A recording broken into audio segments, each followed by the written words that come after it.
Hey everybody, how's it going this evening? Biff back with you again tonight.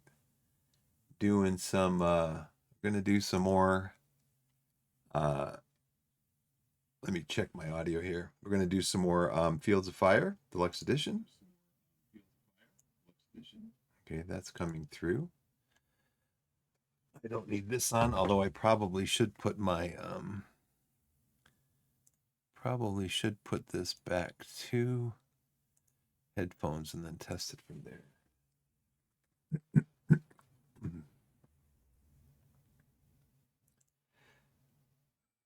Microphone check 1 2. Okay, looks pretty good. Maybe a little bit closer. Microphone check 1 2. That's okay, I guess. You can always turn me down if I get too loud. If I get overexcited. Um, so how is everybody? Let's go. We're gonna move this. I'm just finishing setup here. We're gonna put pop out chat. Put it over here. We're gonna put the stream health over here. Keep an eye on that. So far looks good. All right. So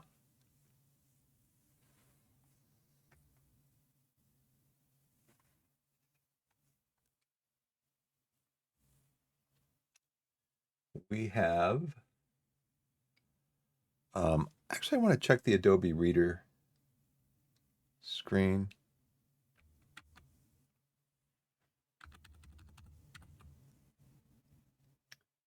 And it doesn't want to seem to be working.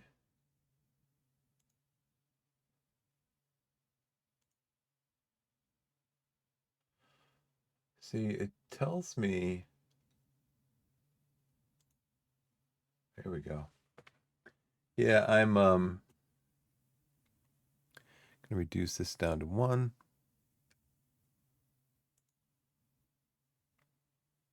I'm gonna reduce this down by 1 so you guys can see it.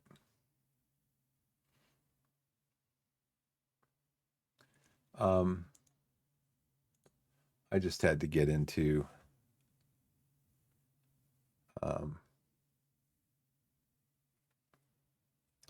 now it should hang here while I jump into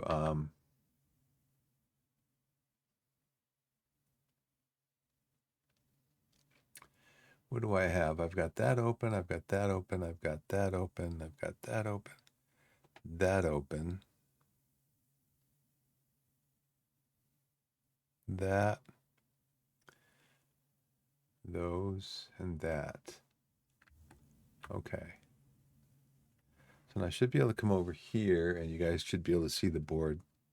So what I'm going to do is I'm going to be doing again the page 48.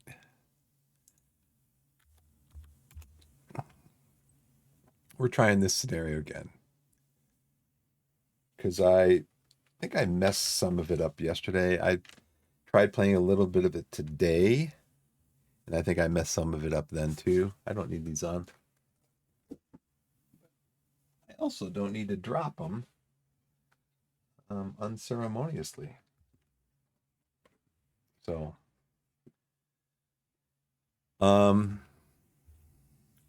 yeah, I'm having a little bit of difficulty with this. It says LMG no cover. Spotted yes on triggering card. So I guess that means that whatever card triggered it, that's where the LMG is going to go. So if that comes up again, because it makes sense on triggering card because incoming artillery would land on the triggering card.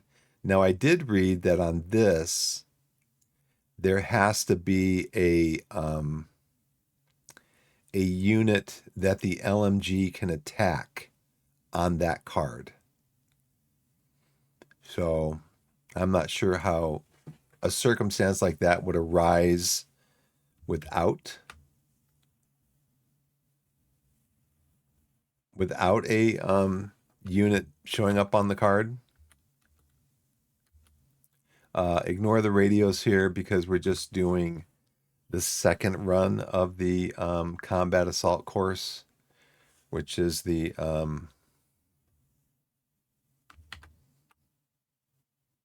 potential contact system. So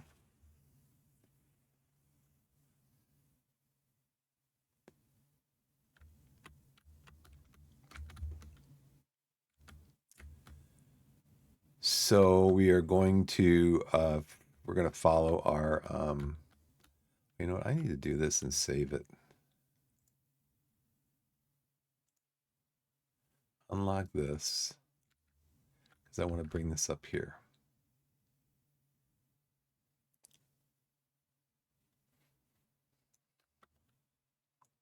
And grab these, drag these down here. Grab this, pull this down here. Lock it. And then I'm going to save this.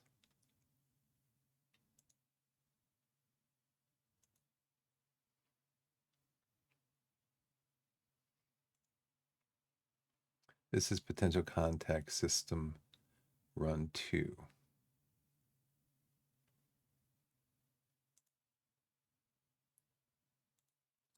So actually what we're going to do is we're going to do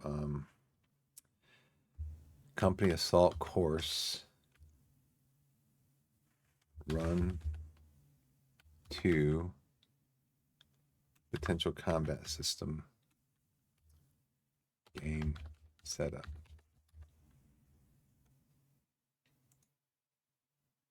Okay, and some of those other ones I think I can delete out of there.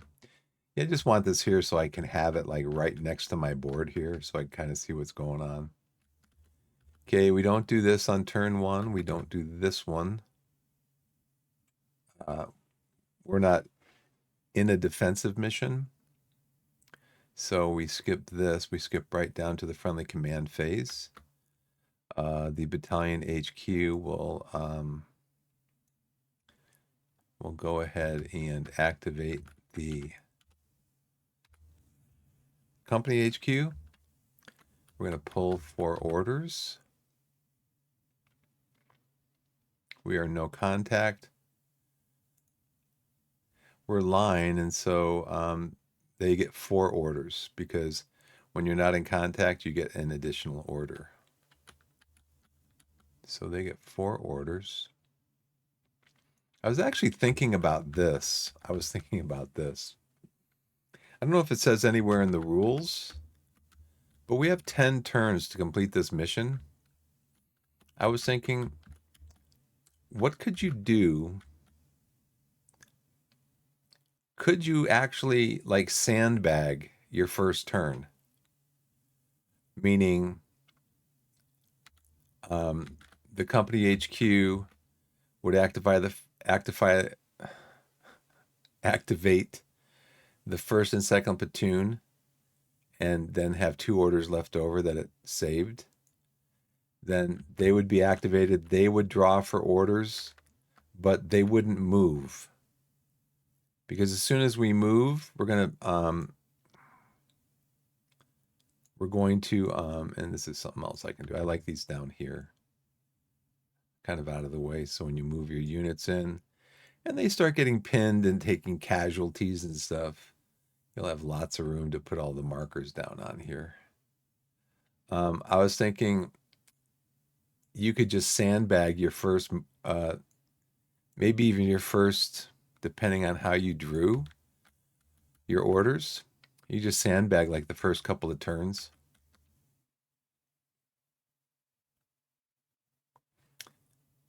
So you could sandbag up to six orders, and then none of this would take place, none of this would happen. And then your second turn, when you have like six orders, then you can start ordering people up and, you know, trying to clear areas and stuff. I just think that might be an option. I know it would not be in the spirit of the game, because the spirit of the game, it would be a, you know, battalion wants you to attack. You got to attack. So Company HQ is going to activate first and second platoon, because that's all there is to activate. And then they are going to draw for orders also, and they are lines, so they will get one additional order. So first platoon, of course, will draw them first. They get 2 orders. Great. Second platoon gets 4 orders. Nice.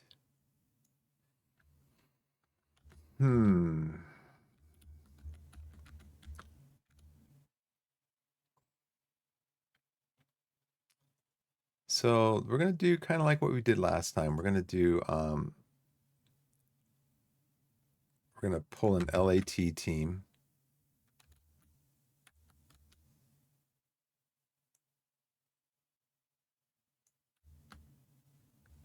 I think I had one up here. Well, this was the very first one, right?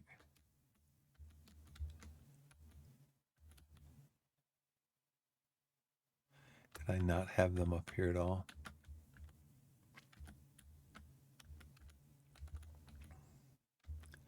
So this is a really good mod for Fields of Fire on Tabletop Simulator. That's what I'm playing. But it has a few hitches, things that you need to know.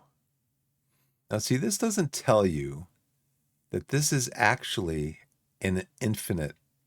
At least when I pulled it out, it was infinite. Now, this does have a state. So these are the LAT teams, limited action teams. So let's pull this out, and we're going to bring it down here. I'll show you why.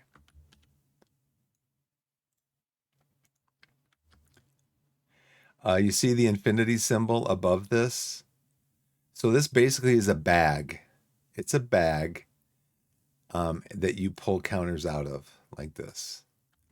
And then what you do is you set the state of the counter down here, and you tell it you want it to be a assault team. You want it to be a fire team. There's different states that you can set it to. We're going to have it set to an assault team. We're going to send the assault team up here, and we're going to mark them exposed. You know what I could do? Why don't we not do that now? We're gonna try to do a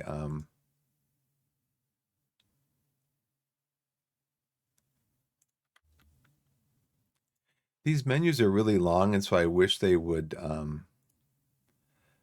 wish you could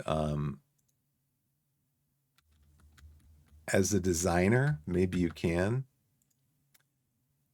when you have something like this, you're zoomed in, instead of the menu, like gosh man, I am in the wrong screen again.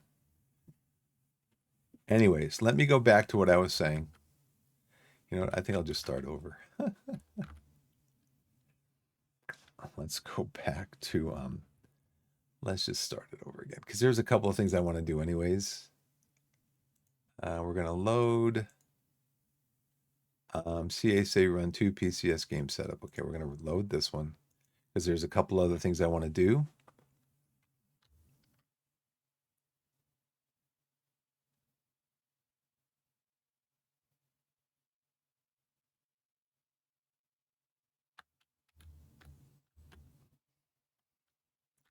And one of them is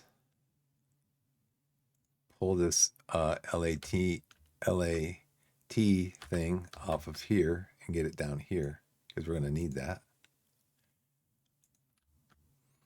Okay, we got this set up.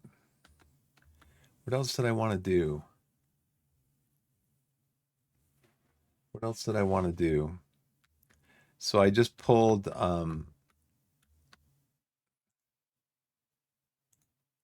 I pulled the limited action team thing out of here and moved it down here. And again, you can see it's set to infinity, which means that there's an unlimited number of counters in here.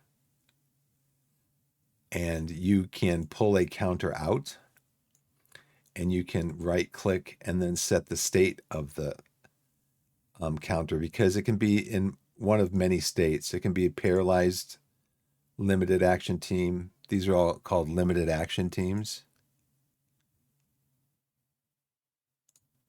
It can be a litter team. It can be a fire team, that type of fire team. It can be a different type of fire team. It can be a an assault team. So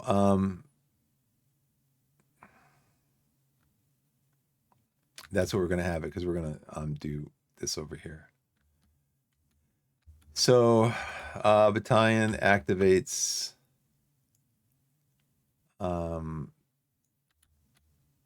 company HQ. We're going to do orders for, I have to reshuffle. I didn't do that either. I have to do that every time. We are in no contact, so there's +1 for the orders. So just like the last time, the company HQ gets orders. They're going to spend 1 order to activate first platoon. There's been another order to activate the second platoon. And then he's going to save 2 orders.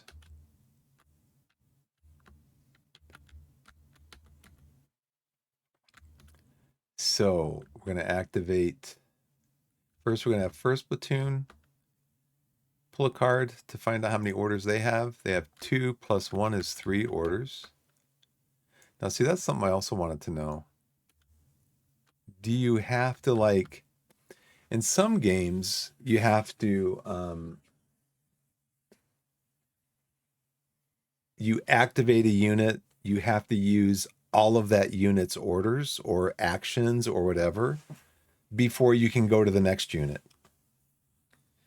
I don't know if that's the case. So what I'm going to do now is I'm going to draw for second platoon's orders. And they get 4, just like last time. I did get a bit of a benefit because last time second platoon only got 2 orders.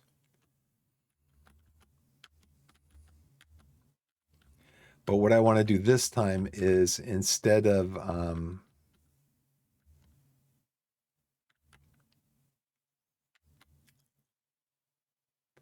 okay, again, so you can see I'm mousing over this these action menus. You can see it says in the parentheses there. So I think that asterisk deal there, that blue circle, means that there's only 1 of these on the board here. And you can, I think you can unlock it. Yeah, it's locked right now. You can unlock it, but there's only the 1 on the board. But in parentheses, it says 1/2. It means there's 2 states. So if you come down here to state, you can change it to the next state, which is movement actions, rally actions. This side of the card will show you combat actions, command and control actions. This one will show you the movement actions. So I kind of wish that the game used the same terminology throughout. Now, it uses the terminology orders. Okay, so what you're doing up here is you're giving this company HQ is giving the first platoon 3 orders, or the ability to execute 3 orders. Second platoon, they have the ability to execute 4 orders. So we've skipped this. Well, not skipped it. We already did it.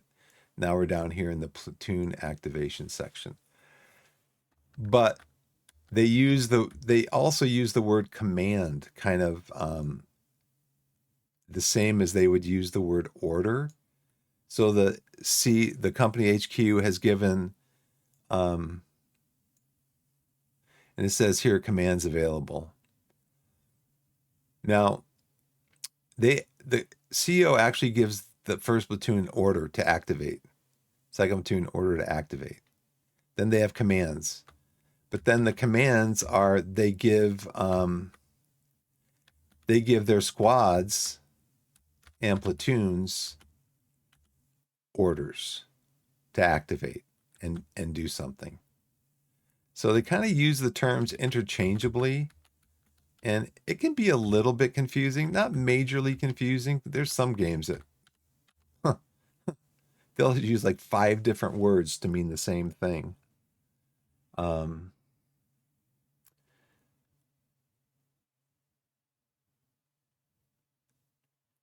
so you can move to an adjacent card, costs 1. You don't have to draw a card, it's just automatic. Any HQ or staff can give the order. Any good order unit not marked exposed. Now, see, they have to be good order. So since you can order an assault team to move, it has to be a good order unit.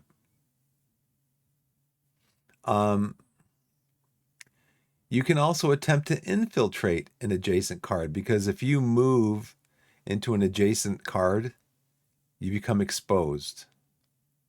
You can attempt to infiltrate an adjacent card, which is not automatic.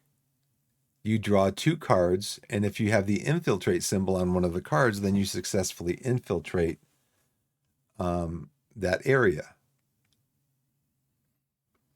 Now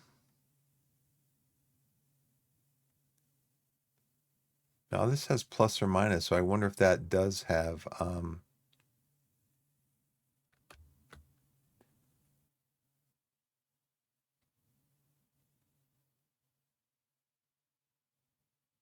wonder if that asterisk means or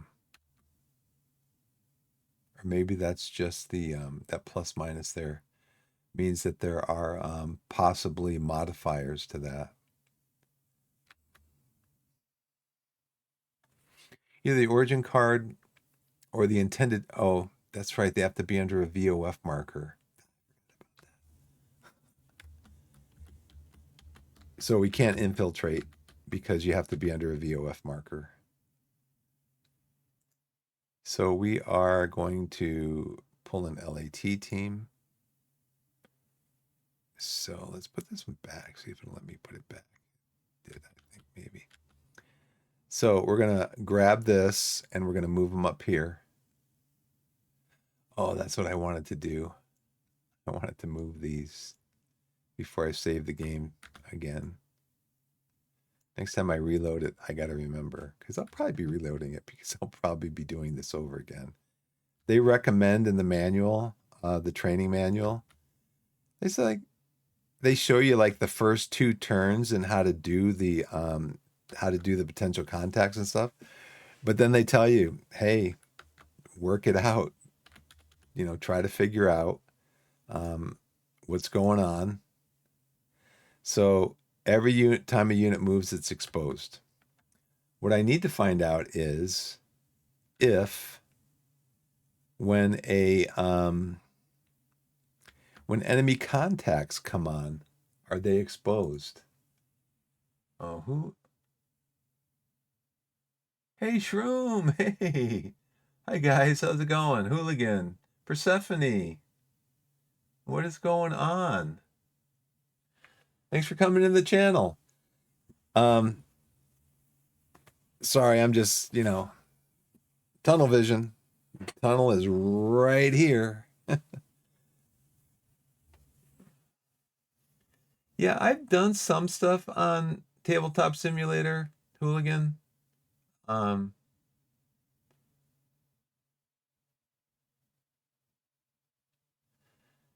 yeah, actually, I'm not sure if I told. There's a couple of guys. They have a podcast that I like to listen to. One guy actually set up a table in like his basement. I don't know, like a 6 foot by 4 foot table with the train and everything. And him and his buddy were playing Bolt Action on the table. But yeah, being able to do it on Tabletop Simulator, um, yeah, it's pretty cool. Hope everybody's doing well. I'm hanging in there. Just playing some more Fields of Fire. I think you saw last night, Shroom. You saw I got this one squad like totally mangled over here. It was really bad.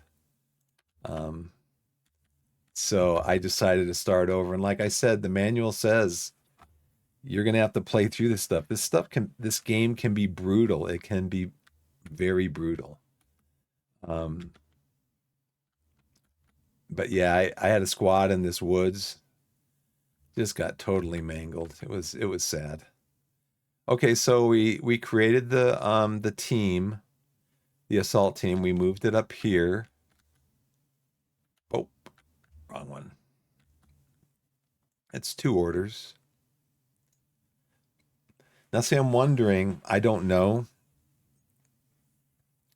I think maybe I'll try to find out here if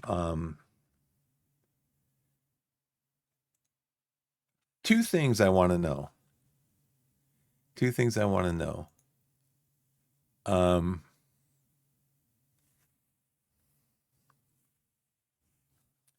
do when enemy units, enemy packages,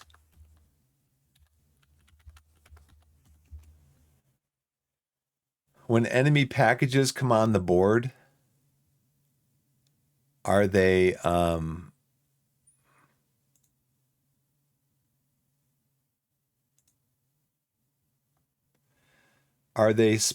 not spotted, but are they marked with an exposed counter? Now, see, I'm thinking if a unit comes on, because right here you can see that this package right here, it says light machine gun in foxholes. Is it light machine gun with no cover on the triggering card? Is it spotted? Yes. Then I would assume that it would also, if it's coming onto the same card that you have that triggered it, where you have your own units, that it would come on the card exposed. So that's something I'm wondering about. I was playing early this evening. My team also got torn to shreds, but they pulled through. NashCon several times also, mostly Fire and Fury, an American Civil War game with thousands of figures. Yeah. It's amazing.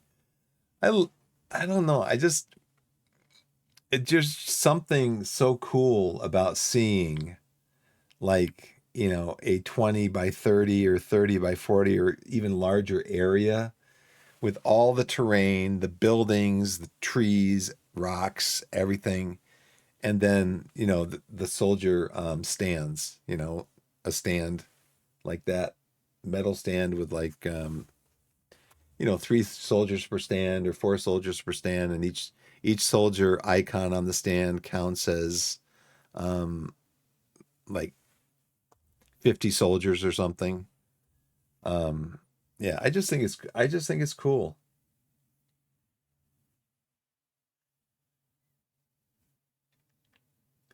Yeah, I think Shroom, regardless of what happens in this one, I'm just gonna have to stick with it.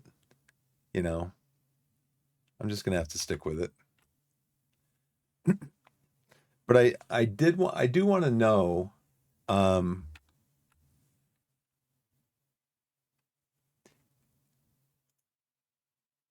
because it's at least for me, it's not real clear. I don't see it in here. Spotting the enemy, enemy behavior.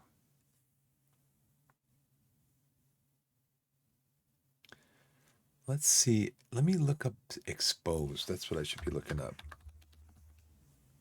There's only 80 references to exposed, so this shouldn't take more than like a half an hour. Versailles modifier, no.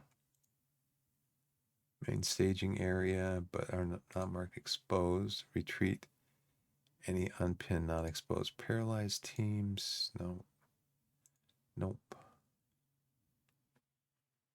One command to order in the gully, mark exposed.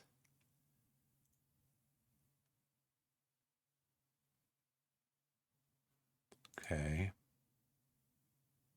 That's just the command phase. Dispatch a runner.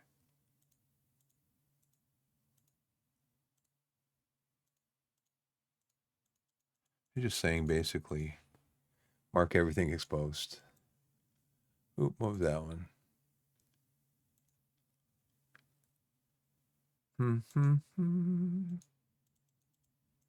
Movement to another card. Movement within a card. Mark any unit that moves unless it successfully infiltrates with an exposed marker. That's even if it's moving on the same card. You may not have a unit under cover marker attempt to seek cover.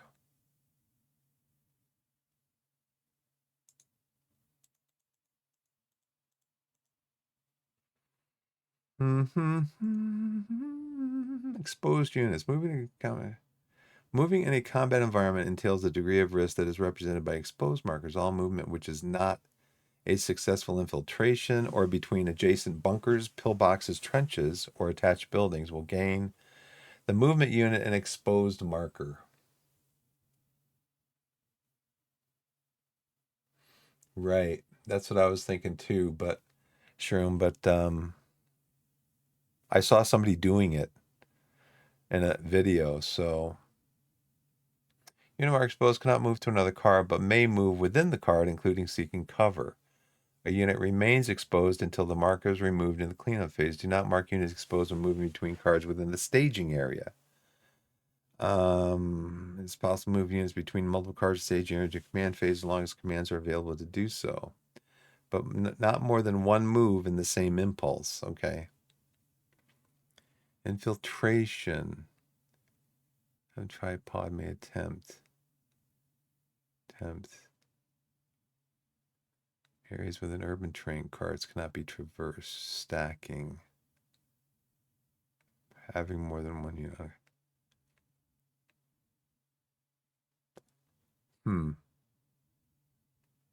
Transport capacity. Every unit mark exposed. Mark any unit that picks something up as exposed. Embarking and debarking. Loading and unloading. Combat effects.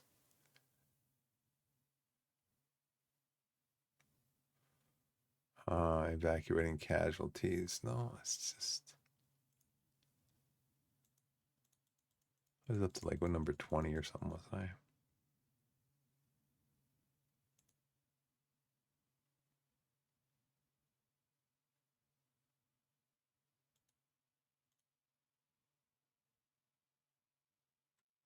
The enemy.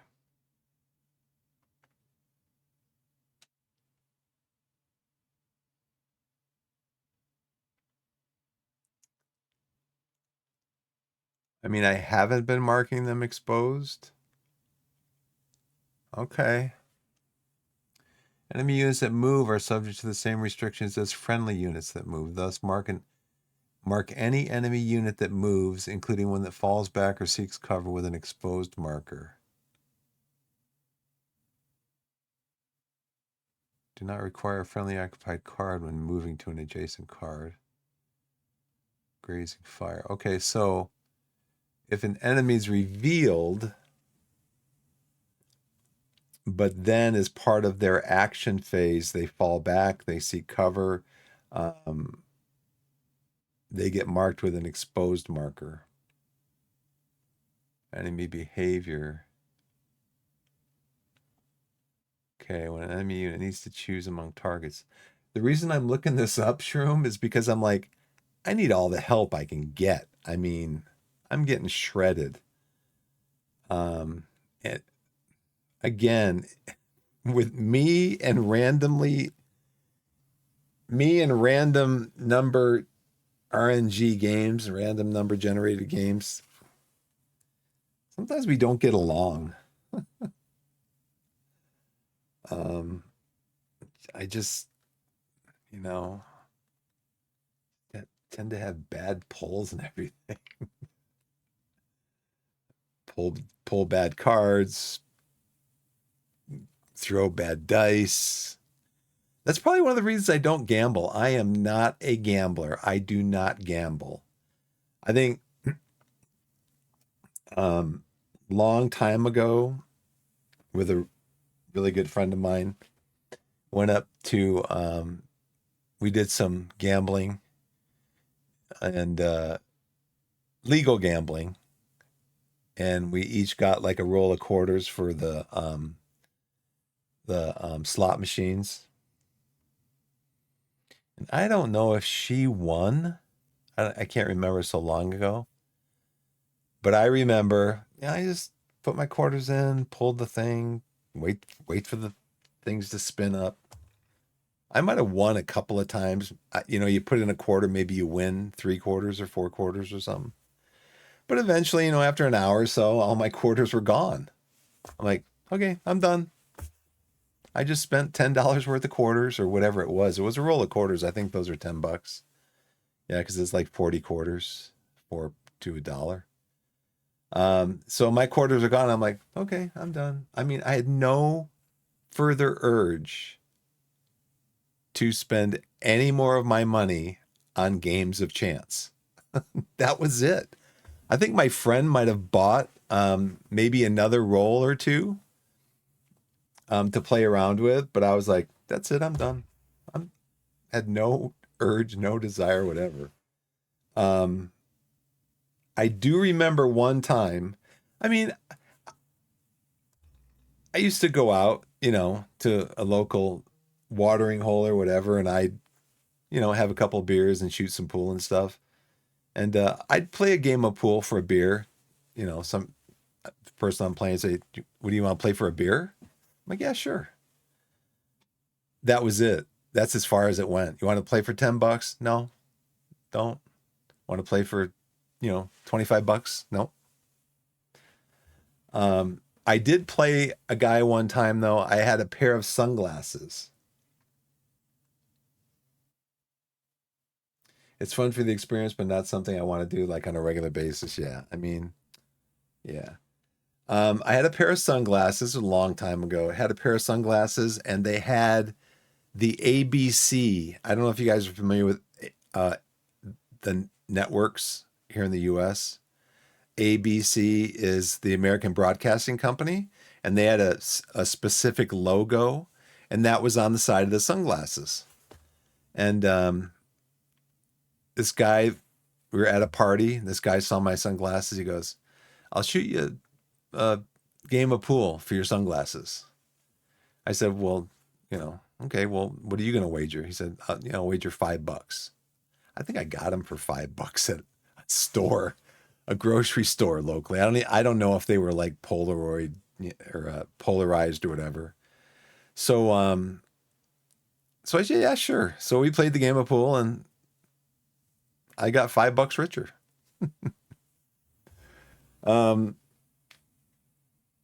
Yeah, again, a long time ago. I went to so I live in a state where gambling's legal in some parts of the state. And so he invited me to go to a poker tournament that he was going to get involved in. And the poker tournament was, I said, yeah, sure. No, I'll go up. Again, it's at a casino. The poker tournament the buy-in was $150. He talked to me about buying into it. I'm like, I don't know anything about poker. So he bought into the tournament, and I spent like 2 hours watching him playing the tournament. And then he was done. He was out of money. And You know, so after that, I thought to myself, well, let's see, $150, 2 hours. That is pretty expensive entertainment. $75 an hour, as opposed to like, you know, $5 an hour to go to a movie back then. Maybe a ticket was $10. The movie's 2 hours, $5 an hour. I played World of Warcraft back in the day, and it was $15 a month, which it still is. Well, $15 a month divided by 30 days in a month. You're talking about 50 cents a day. So if you played 8 hours in a day, you're paying about 8 cents an hour for your entertainment. And I just looked at them like, I am not going to pay $75 an hour to be entertained. And that was it. I never went up there again. I don't know if he ever played in another tournament again, but I'm just like, I'm not interested. I'm just not interested. And I just always told people, I I would rather keep my money in my pocket than take it out and wager it on something else, you know. So let's see. So now we know that if enemies move, they perform a movement action, then they get an exposed marker. Exception: enemy pinned, paralyzed teams, and litter teams do not require a friendly occupied card when moving to an adjacent card, since we do not know where all the enemies are located. Activity check. Oh, I was gonna go through more.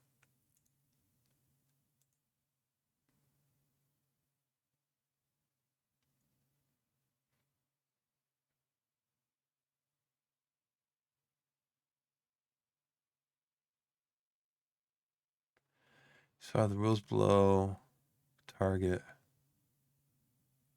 Enemy sniper spotted. Embarking. Place an exposed marker on embarked units. Exposed marker on any passengers that disembark, knocked out. Oh, this is for vehicles. Riding on tanks. You know what? I'm going to hop out to Google. I tried to look this up earlier. I don't think I was successful.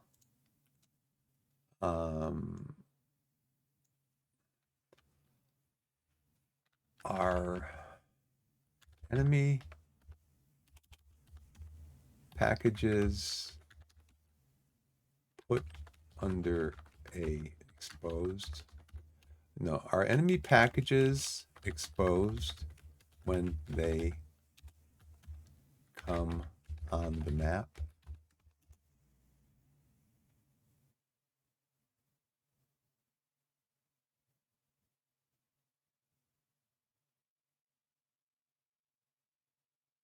Now, this is from 2009, so this is like 16 years ago when the game first came out.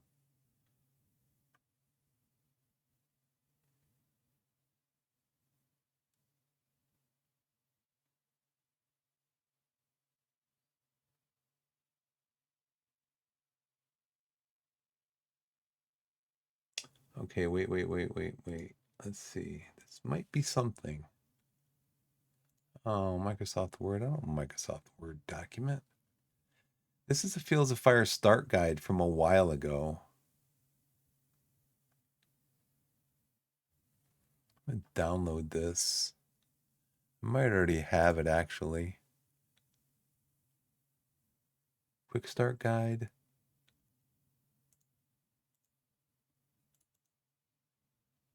Okay, let's save this because I don't have it.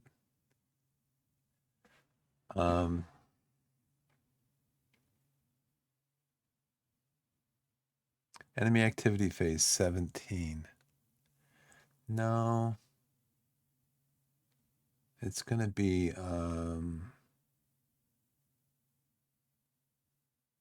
engaging the enemy. Evaluate potential contact markers, page 17. Of course, the pages aren't marked. Enemy activation segment.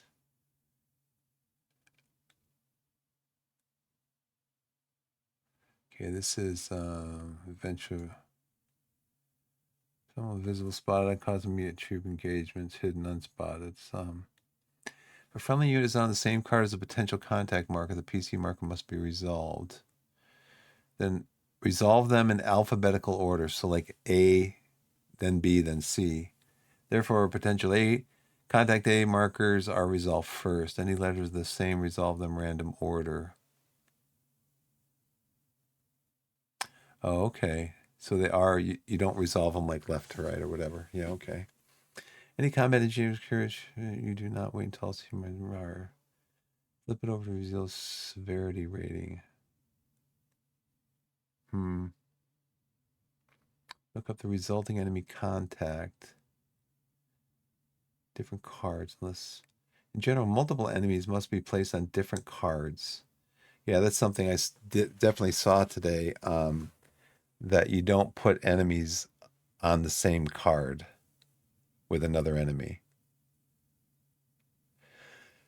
Oh, there's that max line of sight. Some will be placed on the same card as the PC marker that triggered them. That's what that's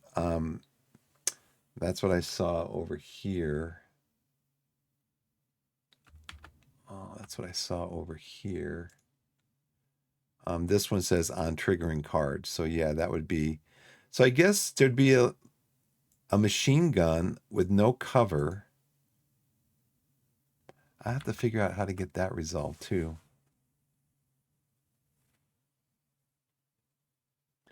Enemy contact on the table. Force package. Actually, draw placements for the units. In general, multiple enemies must be placed on different cards. It said that the only way that you place enemy units on the same card is it would have like for over here,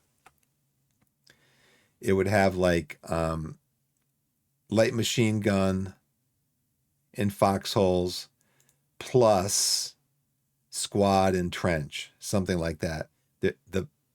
If there's a hash mark, if there's a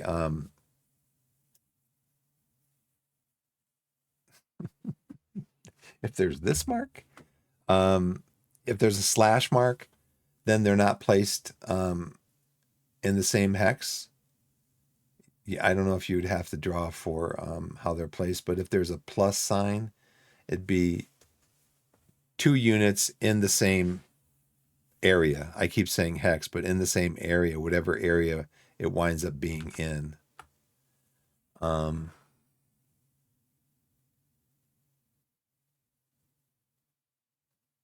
Yeah, the enemy units cannot generally be placed on the same card unless allowed by the force package. So keep drawing for legal placements until you can find one. Once the enemy's placed, the force package tells you if they see the U.S. forces or not.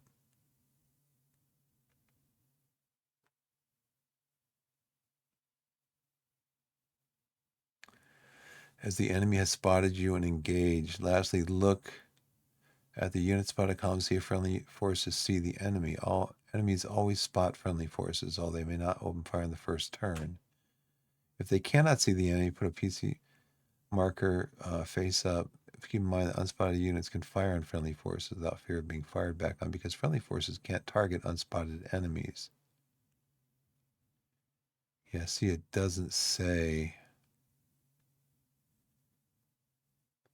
It doesn't say that. And, I should have thought of this, Shroom. I should have thought of this. In the training missions, they don't, when force packages come on, the enemy force packages come on, they don't mark them exposed. So that should answer my question right there.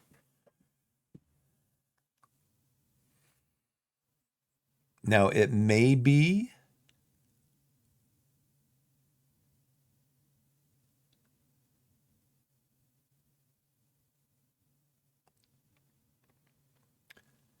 the basic rule is that anytime a unit moves, loads on the vehicle, takes any air that action required it to come into the open, is exposed for the rest of the turn. but they don't mark them in the they don't mark them exposed like up here when the force packages are drawn or whatever. They don't mark them exposed. Like this unit here, they're unspotted, so I guess they wouldn't be exposed anyways. But yeah, so let's come back down here to this one.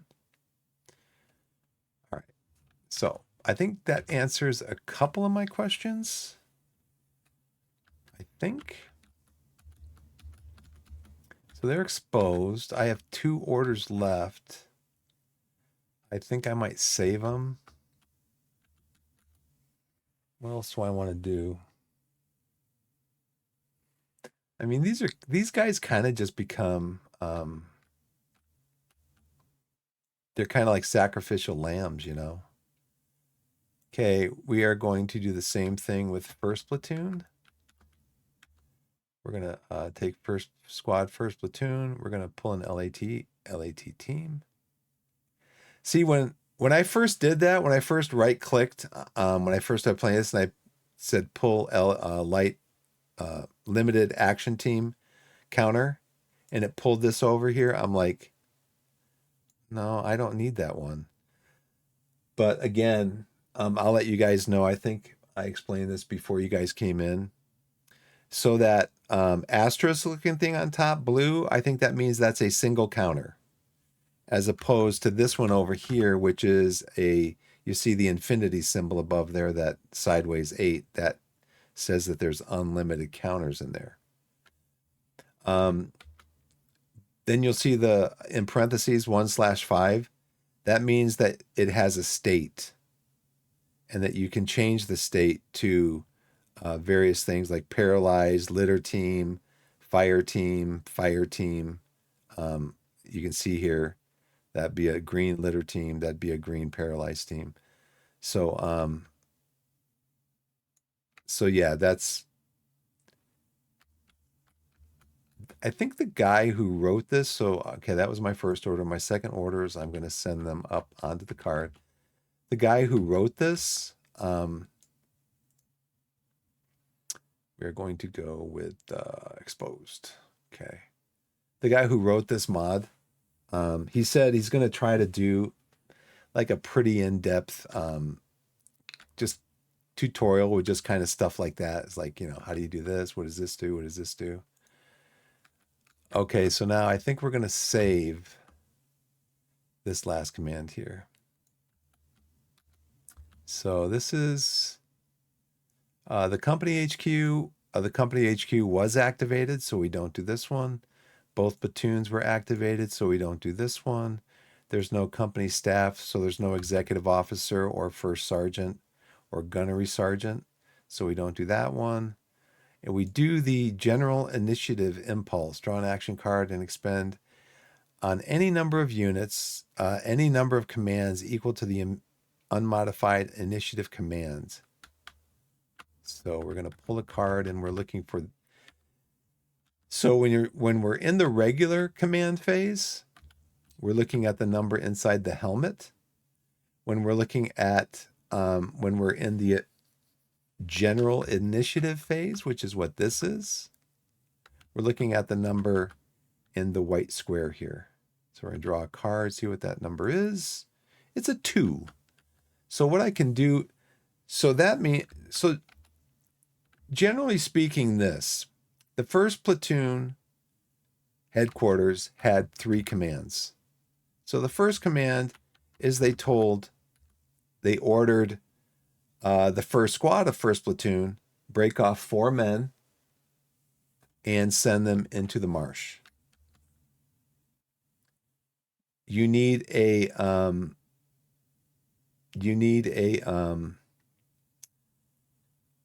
higher level HQ to do that. So the first platoon HQ can tell one of its squads, give it an order, create an assault team, that's one order, send it into the marsh, that's another order. So we use 2 orders. Now we have 1 left. The general initiative impulse, you get 2 orders, which basically units. It's kind of looking at it this way. This squad has a lot of or this assault team has a lot of training, years of training, potentially, well, maybe a year, hopefully. So it on its own, when it gets into an area, can say, it can take an action if you get the actions available to it down here. So that means I can issue 2 orders to any of my units here on the map. So what I'm going to do is I'm going to tell, first of all, I'm going to tell this assault team to look for cover. And so the way you look for cover is you draw 2 cards. You're looking for the word cover at the top, like right here, the one I just pulled.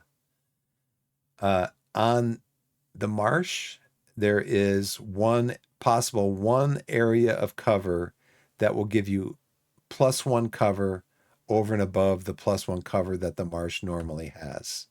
So let's see, 2 cards, 1, 2, got to reshuffle. That was a quick reshuffle. Oh, you know what? I should have,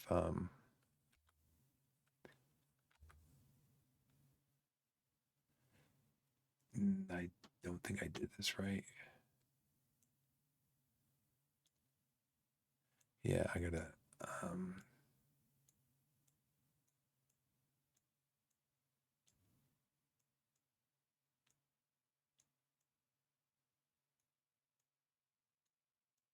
I should have turned those over. Okay, so I need to flip these over and put these over here, and then hit the R button a few times with the mouse sitting over that. Shuffle, shuffle, shuffle. Okay, now I'm going to draw 2 cards. The first card I drew was that reshuffle. I think, wasn't it? Yeah. Oh, I could have just done this. Let me do that then. No, don't do that, because I got cover. I want cover. I'm gonna help myself a little bit. All right, so I got cover. But let's do this. Let's click on the reshuffle. I forgot that was there. Remember to reshuffle the action deck after this draw. Okay. And I'll do it a few more times. So we did get cover. We drew a card with the word cover at the top of it. That gives us a +1 additional cover on top of the +1 that's already in the marsh. So now we have +2 to the cover here. So that will help reduce the amount of fire that's coming against us when we resolve this potential contact down here, which we'll be doing shortly. So the second command that I have, I'm going to give to this assault team. I'm going to tell them to search for cover. So in the woods, there's 3 additional cover spots in the woods. And you get to draw 4 cards to try to find one of them. Once you've found all 3, that's it. There's no more. You can't seek cover anymore in that woods. So we're looking for 4 cards. 1, 2, 3, cover 4. So this one found cover also. That's very helpful. So this one I have a +3 against incoming enemy fire. The rules do say, like here, it says draw 4 cards. That doesn't mean draw 1 card, get your result, and then stop. You draw 4 cards, regardless of how many cover cards you got, you draw 4 cards. Yeah, like if the game tells you to draw 10 cards, I mean, there is, when we do get contact, probably this turn we're going to have contact. At some point, we're going to draw 7 cards. You just draw all 7 cards. We'll be looking for the word contact up here. If we draw it on the 3rd card, we don't stop. We just know, okay, we got contact, and you draw 4 more cards. You always draw the number of cards that are specified in whatever action you're supposed to be taking. They say that's because it keeps the action deck flowing smoothly. So you want, because at some point you want to get to that reshuffle card and reshuffle the deck again. Okay, so they have cover. That is wonderful. Over here, we don't have anything. We don't have any enemy higher HQ. We don't have any enemy activity because there's no enemies on the board. We don't have capture, retreat. We don't have any anti-tank combatter. We are in the mutual combat phase now. You can also keep track of that over here if you have a copy of the game.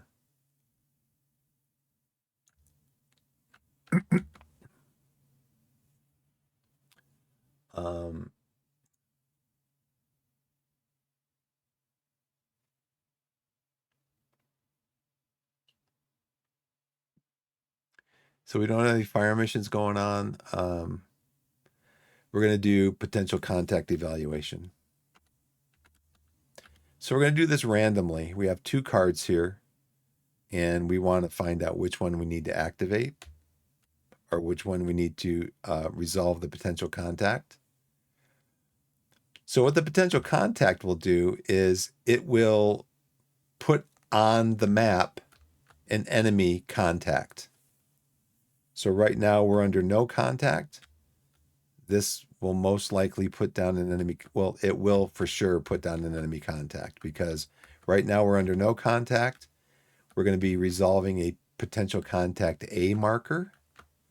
Potential contact A marker.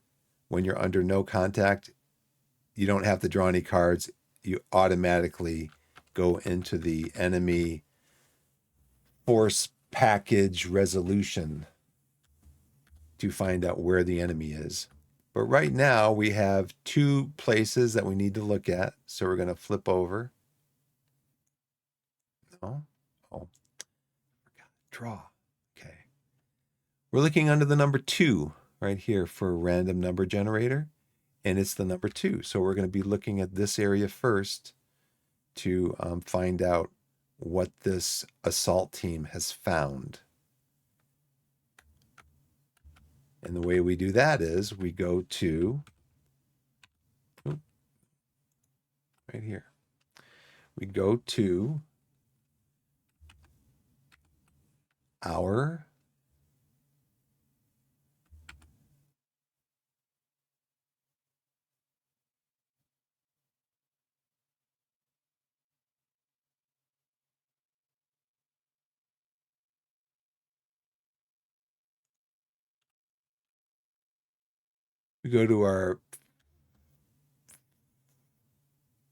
force package, assault course enemy package list.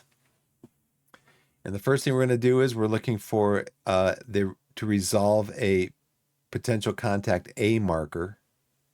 And for that, we're going to draw a card. And we're going to look at the random number generator under the number 6. So we're going to draw a card and we're going to look under the number 6 and see what number comes up. It is the number 3. So then we come back over here and for the number 3, so from 2 to 4 under the number 6, we got the number 3. It's package number 2. Package number 2 is a light machine gun in foxholes, not spotted, random card on row 2. So we have to keep these rules in mind. So light machine gun in foxholes, random card on row 2. Enemy units placed on the map must open fire on the unit which triggered them. So what we're going to do is we're going to come over here to, first of all, we're going to find out on row 2. So these rows are 1, 2, 3, columns 1, 2, 3, 4. So it's going to show up somewhere on this row here. So we're going to draw a random number from 1 to 4. Because I think...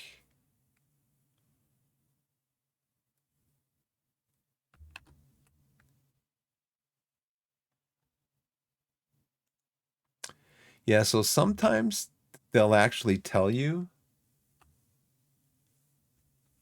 Sometimes they'll actually tell you in the enemy packages thing, they'll actually tell you what the package is, but then you have to draw another random card. This one's telling us that it's on a random card in row 2. Sometimes they'll give you more specific information than that. It'll tell you it's got to be at the maximum range of the, like the machine gun, stuff along those lines. So that's what I was looking for. So we are number 3. We're a light machine gun. We're going to be on row 2, random. So we're going to look under 4. Under 4, we're on number 2, right here in front of, we're in this orchard, right in front of this unit here. So we're going to grab a light machine gun from over here. And it's in foxholes.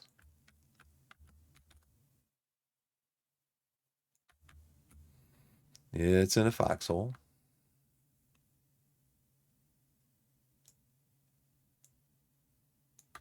It is not spotted.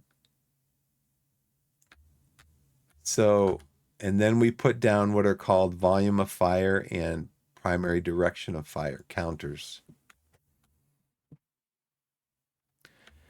So in this game,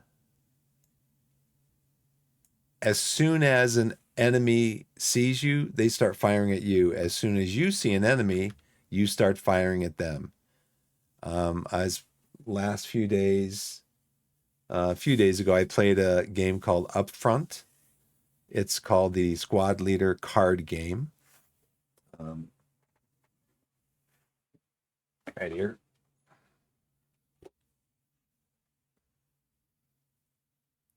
Oh, you know what? I think I had the wrong screen up anyways. Yeah, Squad Leader card game. Basically, in this game, there's another game out pretty popular called Combat Commander.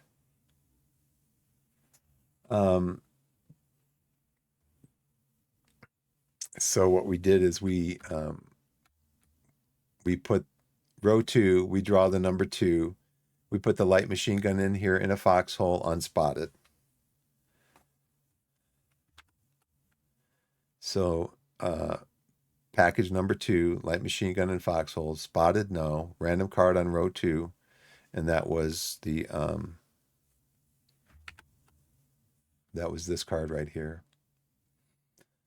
The difference between, one of the main differences between this game and Squad Leader, they both are card games.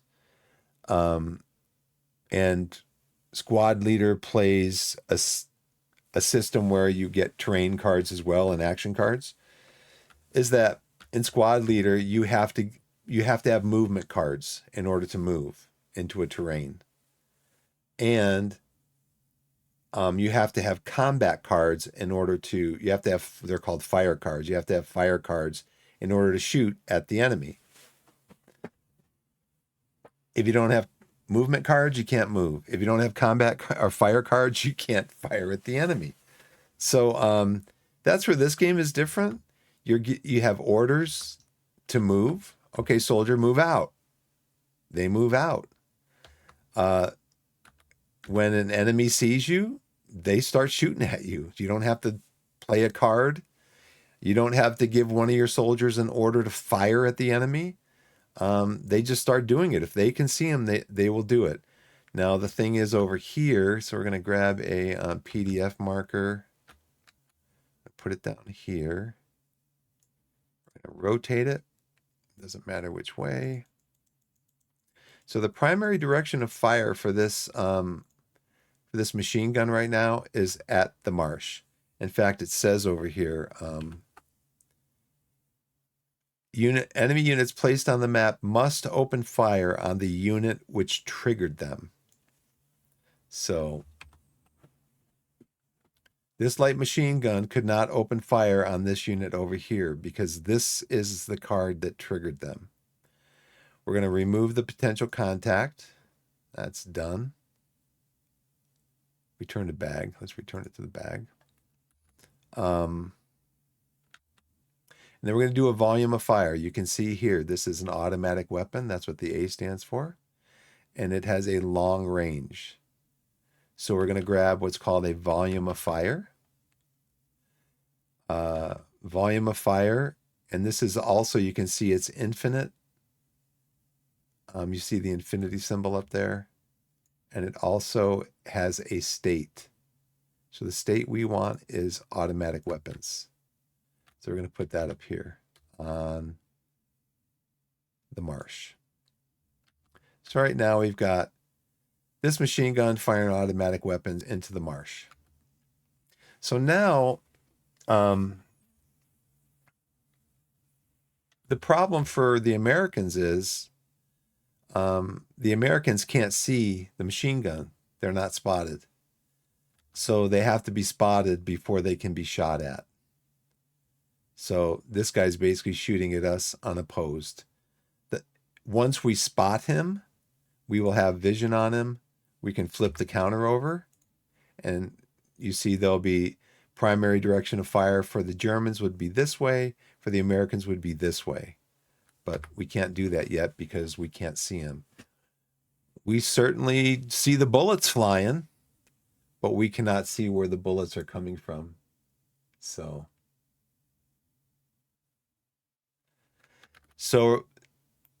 we don't have to draw a card to find out which one we're going to resolve next. There's only one left to resolve next. So we're going to grab, we're going to do this one. So we have a change in the current activity. Right now there's a VOF marker on this card right here.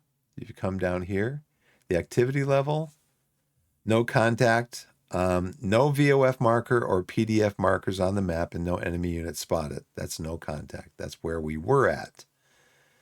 Contact. One friendly occupied or enemy occupied card is under a VOF marker, or at least one spotted enemy is on the map.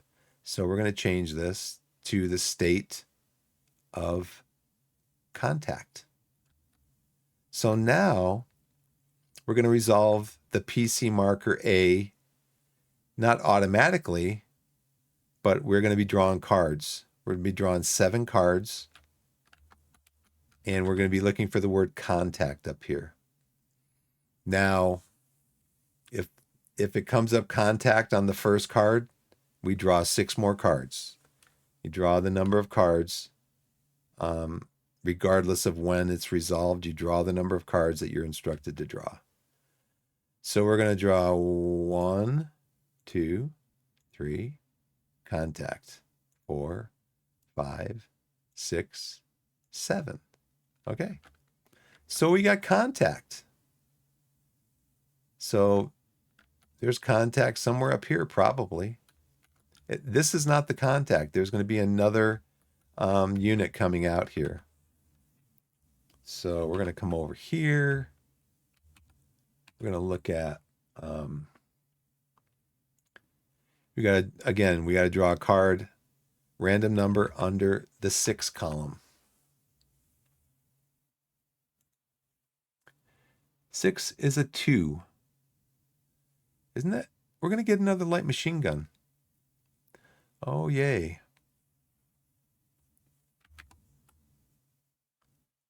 The number 2 to 4 is package 2, light machine gun and foxholes. Same thing. Oh, great. I was hoping I'd be able to move up one of these cards here.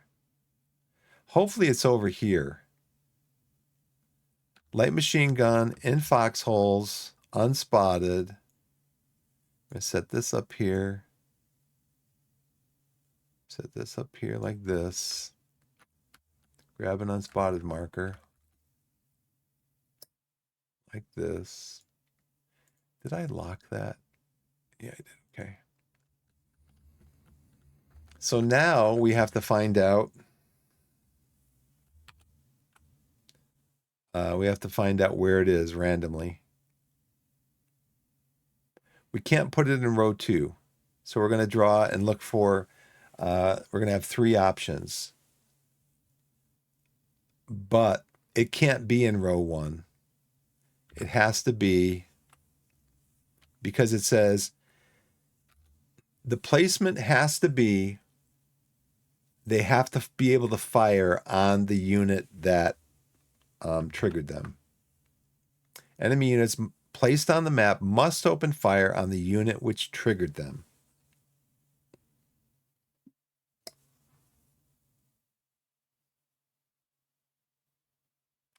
So, 2 things.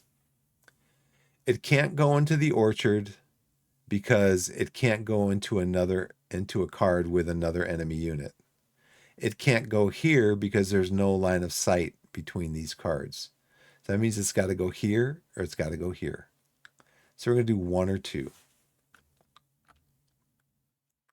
We're looking under 2. Looking under 2.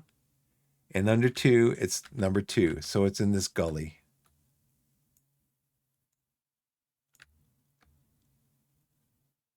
And so we are getting rid of this contact here. That's going back to the bag. So those 2 areas have been resolved as far... No. What did I do that for? Because I'm dumb. These 2 cards have been resolved as far as the contacts go. Now, part of the scenario, I think maybe the whole scenario is we have to clear all the contacts. So basically we have to go into all these and clear all the potential contacts in these cards here.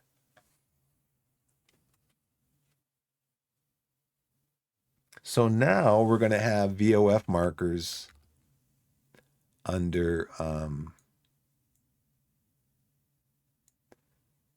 we're going to have VOF markers on 2. 2 or more occupied cards are under VOF markers. So we're going to clone this. Put this down here. And rotate it.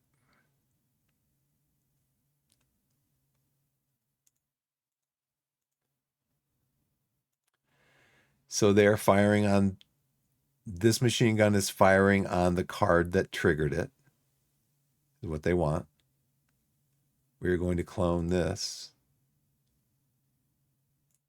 And put this down over here. So now 2 cards are under VOF markers.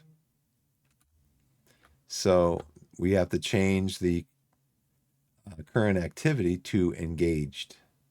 We're not under contact anymore. We're engaged. We've engaged the enemy. And both of these are unspotted. Now, when we resolve this one, we could wind up with machine guns all over the place. I mean, it could happen.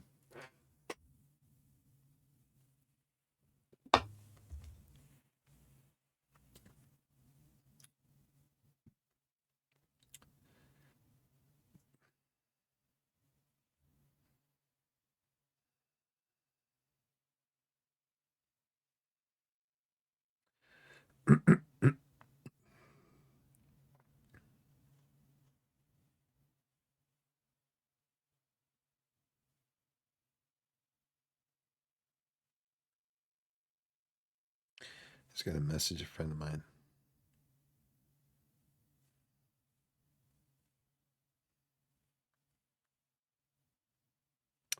Come on. I don't know how long I've been saying this.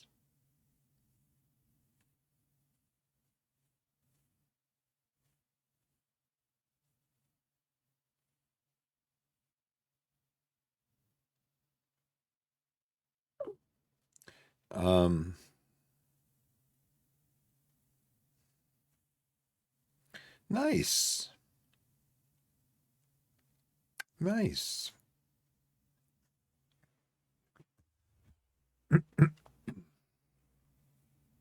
Don't let anybody ever tell you you have a smartphone. They tell you have a smartphone, they're lying. I remember when I was working and I would message my wife every morning that I was clocking in to work. And I had it set up for smart autofill, auto complete your words and your thoughts and stuff. So every morning I would message her clocking in now because we had a time clock. So I'm clocking in now. So I put in clocking in, CLOCKING. And every time I did that, it would put in clicking, CLICKING. Every time. I'm like, this phone is not smart, because every time I would erase it and I would change it. And that phone did not learn. It did not learn what I was doing. I'm like, don't let anybody ever tell you that you have a smartphone, because they are lying to you. Okay, so we are done now with the potential contact marker. And what do we go into next? We go right into the combat effects. We found the enemy. Now we got to let them shoot us. Can we shoot back? Nope, because they're unspotted. Okay. For each infantry unit on a card with a VOF marker, determine the net combat modifier. Draw an action card to determine if fire is effective. If the unit is hit, draw another action card to determine the hit's effect based on the unit's experience level. And then they also get pinned. So that's something I've noticed watching a few people stream, is that they forget to put pin markers on units that have been hit. Let's hope that we don't get any units that are hit. So we have this light machine gun. It is automatic fire. It's firing at our unit over here, which is under automatic fire is -1. And the unit's exposed because they just moved in here this turn. So they're -2. So -1 and -2 is -3. We're going to add 2 to that, 1 for the marsh and 1 for the additional cover that the unit found. But they are still under -1. So we're going to draw a card and we're going to look over here at the -1 column and see what the results of that are. Listen to me. From past experience, the results are going to be bad.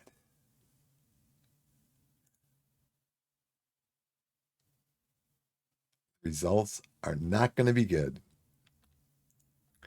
So let's draw a card and see what the -1 is.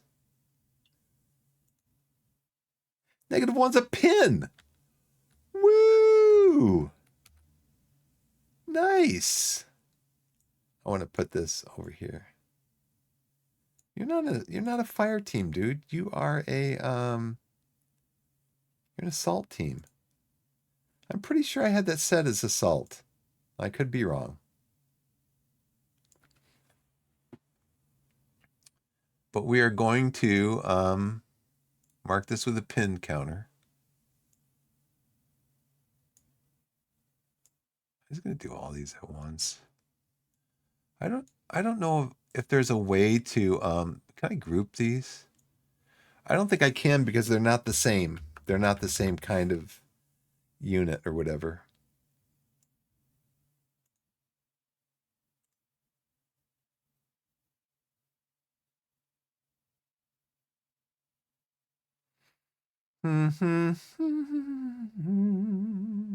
Oh, show stack contents. Okay. Repack.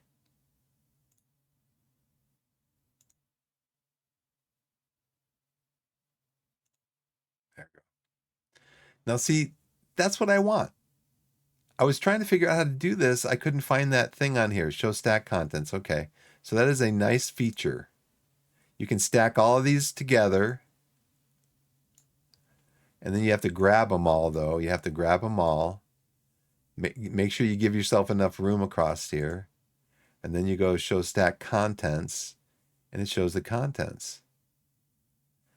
I wonder if you can put one on top or whatever. Repack. Okay, let's do that with this one.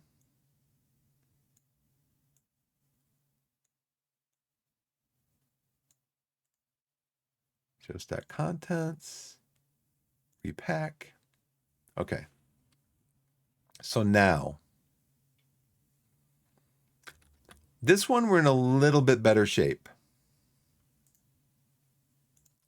Because the machine gun's automatic fire, automatic weapons, -1.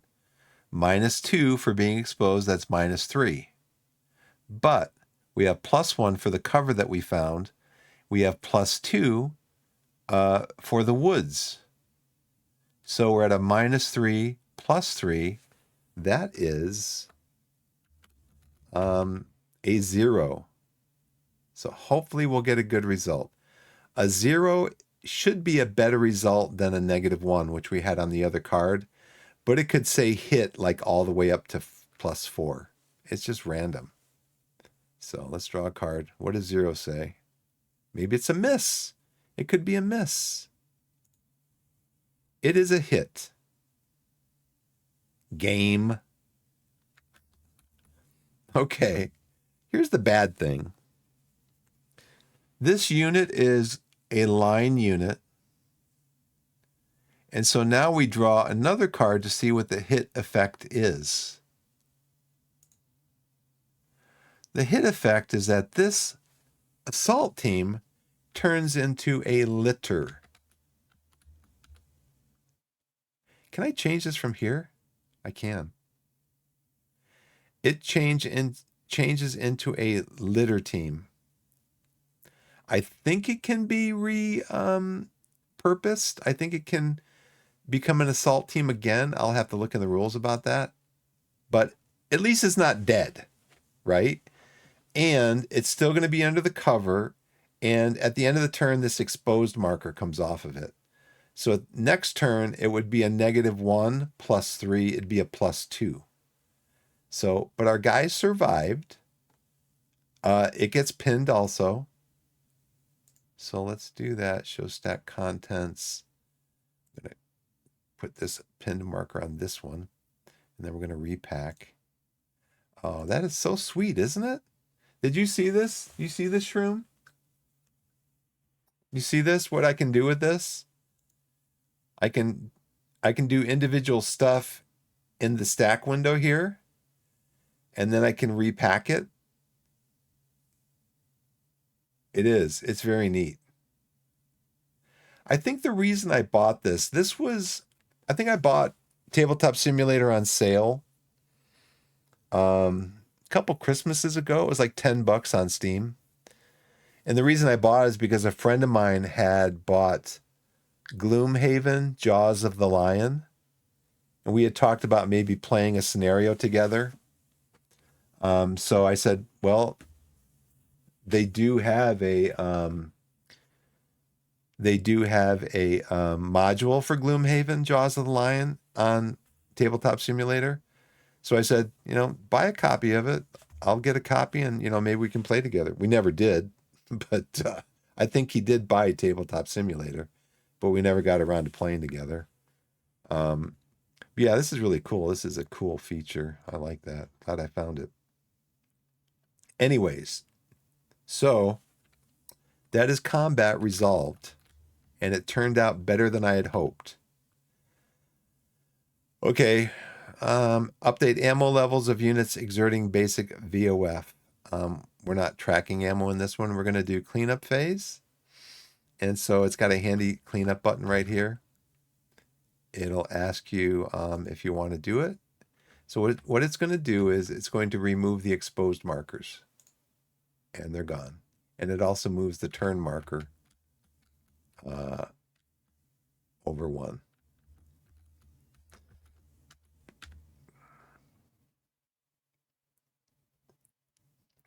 Defensive mission, remove any resolved PC markers. Reset mine markers. Adjust VOF activity level results of 374 and 38. I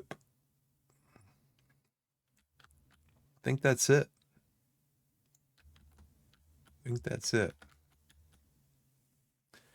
So both of my best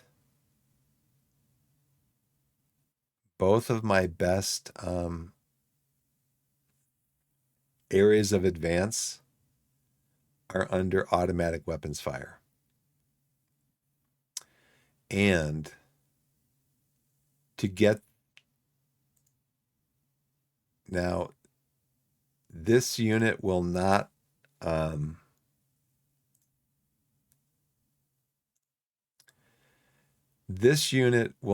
be able to try to spot this unit until it's not pinned anymore, and it doesn't become unpinned until the next mutual combat phase.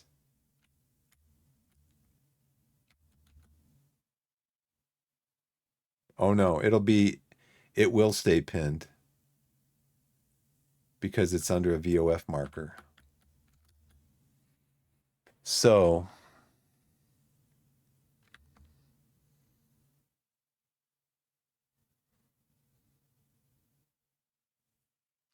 well, let's we're not doing the friendly hire HQ event. We're just going right to the command phase.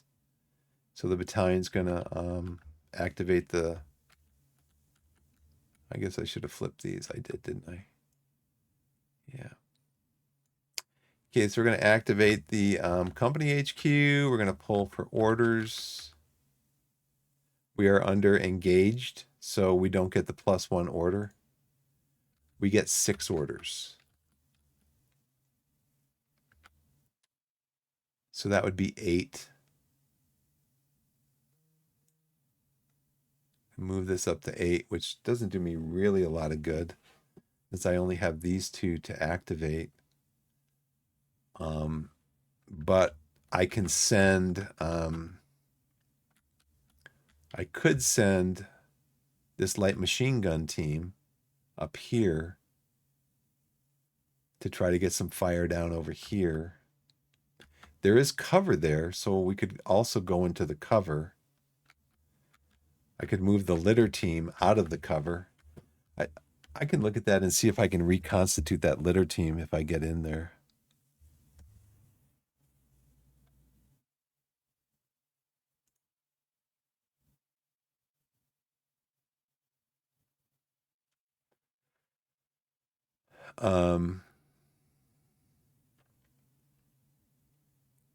So I have 8 orders. I can only spend 6. I can have up to 10. I think actually I read that you can have even more than 10. But at this point I can only spend 6, so I guess we're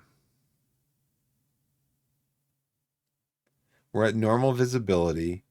You can only save 6 if you're line.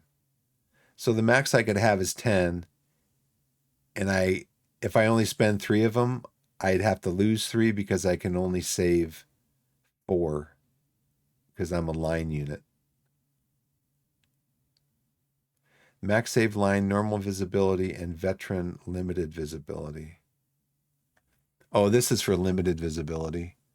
So I'd be able to do I'd be able to save 6. I'll figure it out. I'm gonna take a break real quick, everybody. I might grab another soda just to have something to sip on while I'm down here. And let's see, where's my deal? Hopefully this will play correctly. Anyways, I'm gonna take a break.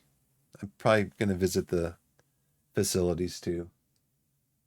So I will be right back. Thanks for watching, everybody. See you in a little bit.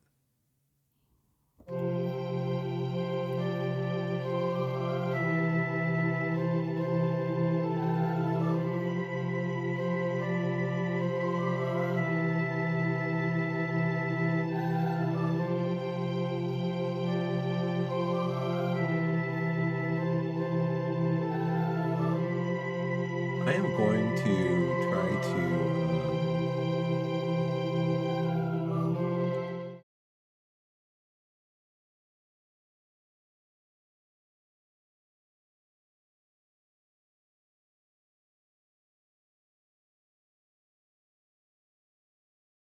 this. Let's see why.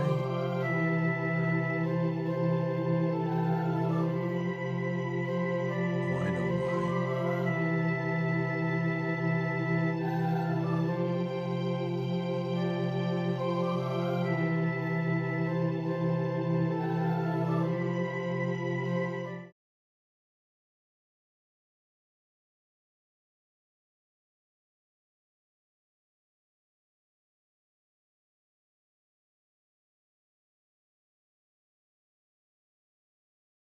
Come down here.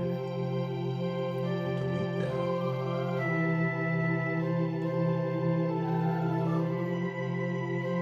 Paste this.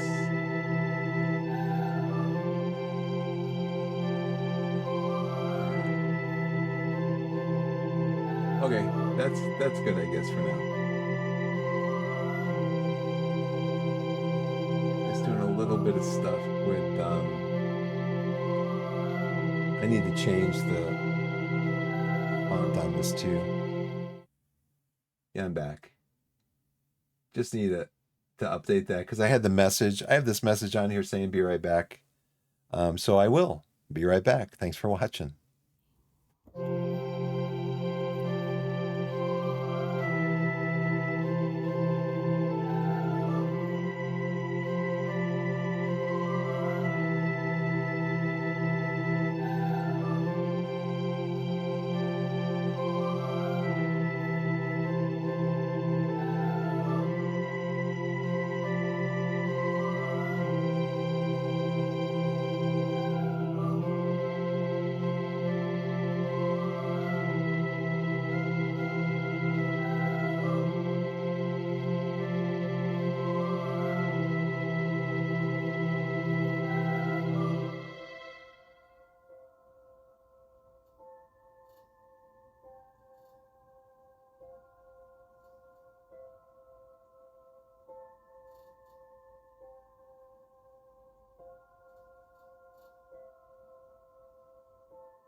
Okay, I'm back. Thank you for giving me a break. Appreciate it. Avalanche won tonight. Hope that's not a spoiler for anybody.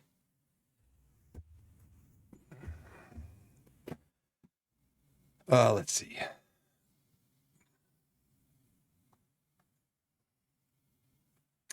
So where was it? Oh yeah, the command thing. Well, we're going to activate both these guys again. This light machine gun is in my hex, in my area. I can give it a command because it's right here.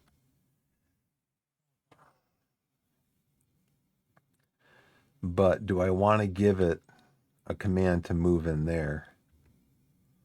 It's pretty hairy.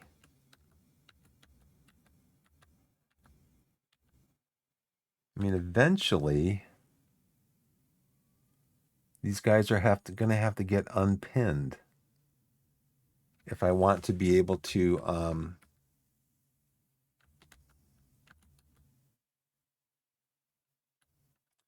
if I want to be able to now the next engaged, I'm going to have to draw 5 cards.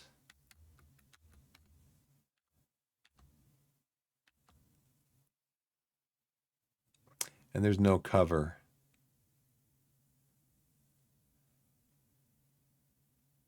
I think we're going to do another assault team.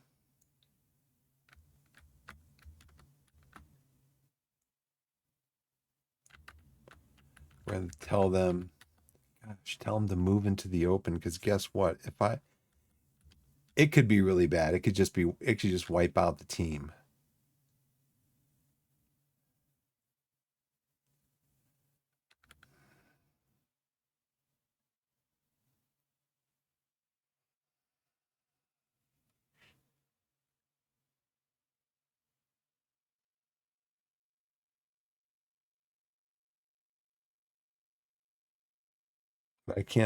I just can't keep nickel and diamond the.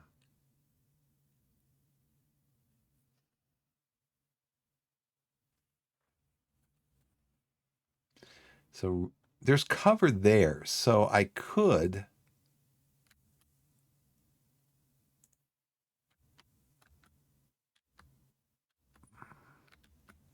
Like this litter team here, I could just tell if I moved in there, I could just say, command the litter team to get out of there.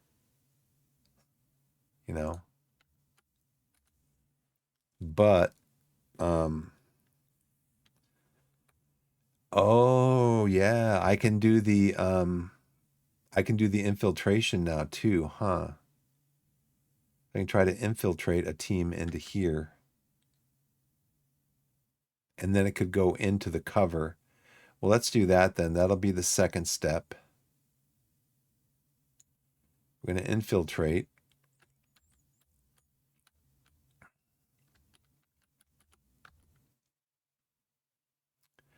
Now this 2 plus or minus, I'm assuming that means that there's there's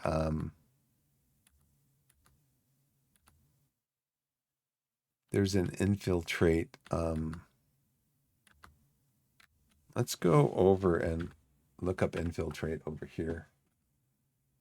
The rules. I'm assuming it means there's modifiers.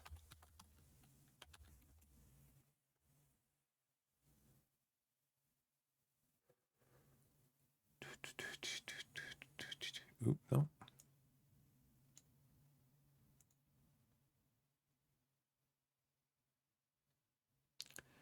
Okay, assault teams may scout forwards are up to 1 row in front of the MLR with move or infiltrate actions. May scout forwards up to 1 row in front of the MLR.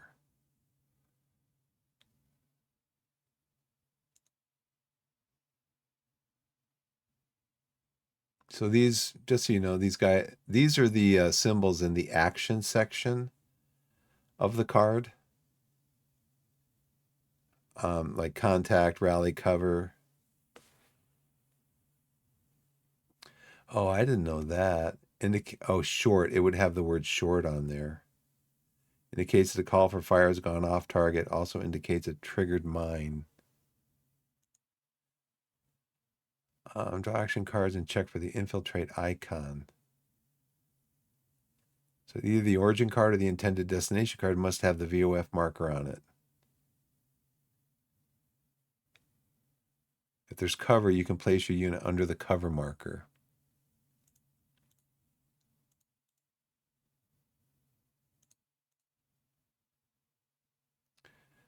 Okay, so we're not green, we're line. Pinned and LAT limitations. Small team experience level line. Okay, units that are not pinned and not LAT teams are considered to be in good order. Pinned and LAT units. These are also summarized restrictions. LAT restrictions apply equally to friendly or enemy units with the exception required. If I required to move to movement actions allowed. Okay, attempt to infiltrate.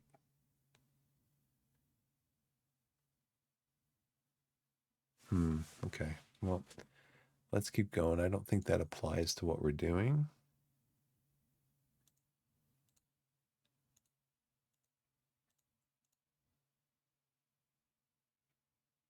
Pyrotechnic signals. Movement. Anti-tank guns. Attempt to infiltrate. Mark any unit that moves unless it successfully infiltrates with an exposed marker. Adjacent card. It doesn't say there's a draw 2 action cards modified by experience. Oh, and check for the infiltrate icon if it's present. Oh, I see what that means. I understand now. It just means that I hope you guys saw that. Attempt to infiltrate an adjacent card, plus minus. It's based on experience. So if you're a veteran unit, you probably get to draw 3 cards. If you're a green unit, you get to draw 1 card. And if you're a line unit, which we are, you get to draw 2 cards. So that's what we're going to do. And we're looking for this symbol actually on the card. Nope. So these guys are under exposed. I'm not sure if they can move into the cover or if they can automatically move into the cover. Let's look that up. Move an agent card, including diagonally possible movement actions. Move to an adjacent card. Move platoon to an adjacent card. Attempt. Mark any units that moves unless it successfully infiltrates an exposed marker. You may not move a unit that is marked with an exposed marker to a new card. When entering another card that has an unoccupied or friendly occupied cover marker, the moving unit may move directly under the cover marker. Okay, when entering another card that has an unoccupied or friendly cover marker. Okay, so we can actually move into here. I wonder, let me try this. We're going to show stack contents. Can I move this like into here?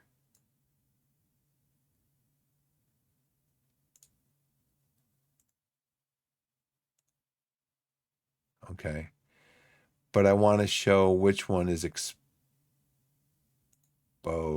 So I think I'm going to have to break this apart. One is exposed, one is pinned.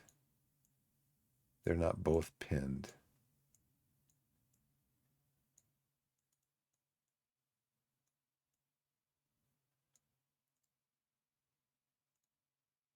Okay.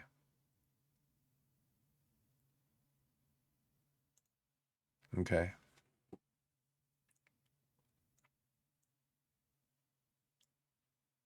Well, let's do that again with this one then. What did I do? I did. First platoon did first platoon draw orders yet? No, he did not. I'm giving orders to the first platoon, but he doesn't have any orders. And he would have gotten 4, right? Oh well, let's just draw a card for the first platoon. Let's just do it. 1. He only gets 1. So the first platoon cannot, well, he's got 1, right? So he's got 1. Now he's got 2. 1. He broke off the assault team and then he commanded them into the hex. And now he's got no orders left. Now I was on 2. I activated both of these guys. I was on 2. I got 6, so I had 8, and I activated both of them, so I'd be down at 6. Okay, now let's do this in the correct order. Let's draw a card for second platoon and see what we get. We get 2 orders. Wow. So now we have 4. Man, that is so many.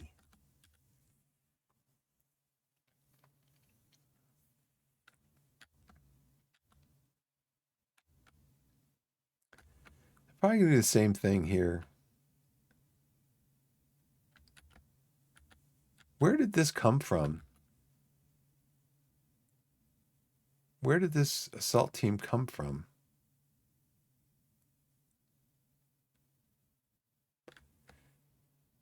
I had 2 assault teams. Which one did it come from? Did I take it from this one? I say I took it from that one, I guess. Or I take it from this one. If I took it from this one, it would just leave this as an assault team also. Well, I guess let's do that then. Let's call this. I don't have orders to do that. But if this was 3 and then it's 2 and then it's 2 and I'd take another one out, then this should just be an assault team, right?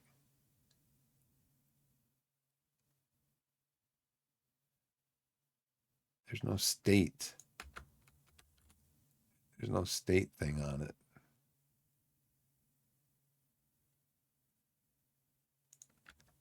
So I don't know if there's a, I mean, some of this stuff, I think I just want to common sense it. Otherwise, I'm going to be here for like 20 hours playing 3 turns of this, trying to figure out all the rules, you know. I think I'm going to just pull another limited action team, an assault team, and then just say, okay, you guys are done. Not as an order, but just assuming that this is now down. I've pulled 2 assault teams out of this. I'm down to 4. I'm down to 1 pip. This should be 1 pip because I've got 2 pips up here. So this should be 1 pip. And it's going to be an assault team. I guess that's how I'm going to do it.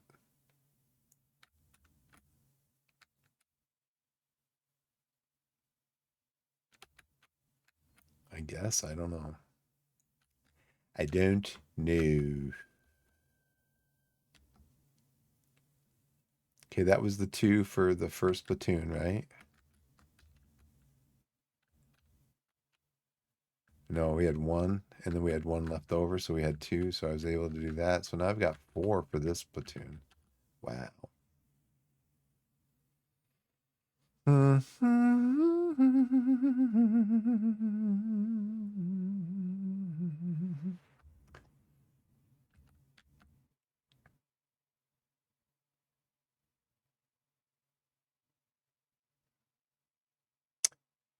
So if I can get this machine gun to infiltrate here, or this machine gun to infiltrate, it would, either way, it'd be able to move under the cover marker. So I think I'm going to try that. I'm going to try to get them to infiltrate. Oh, that's 1 order from the CO, because I got a ton of orders up here. So you're going to try to infiltrate. Draw 2 cards. And we don't get it. So they are marked exposed.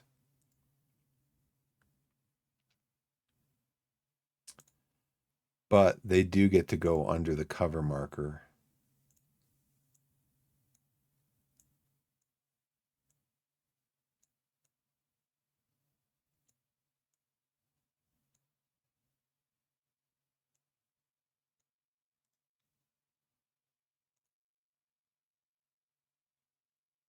Okay. Okay, let's see what happens there. It's a +3, -3.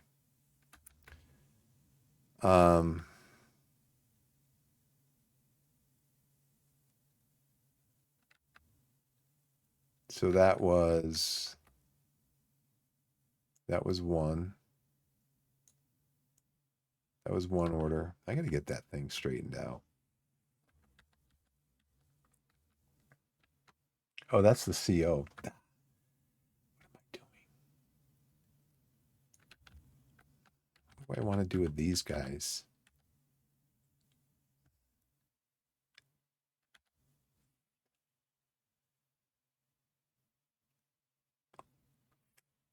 I guess I might as well just send an assault team up here, right?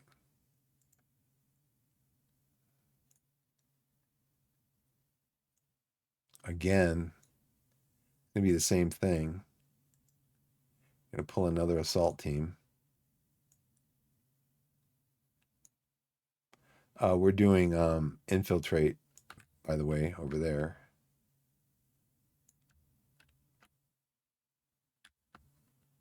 So now I've got one guy from this. I've got one guy from this.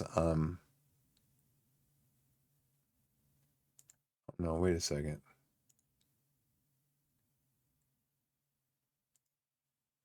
No, I shouldn't do that.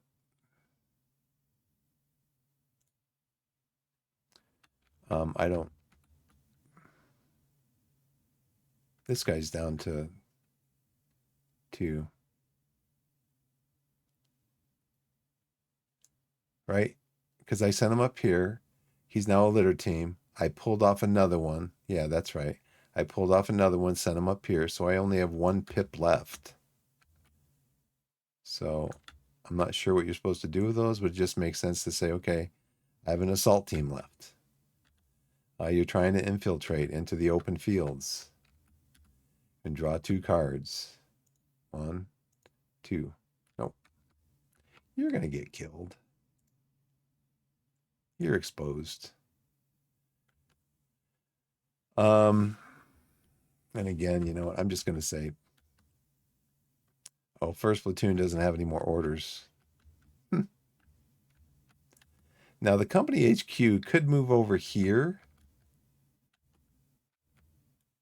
or it could move over here and start giving orders. He's got a ton of orders left. I can only save 6. I've got 5 left. Okay.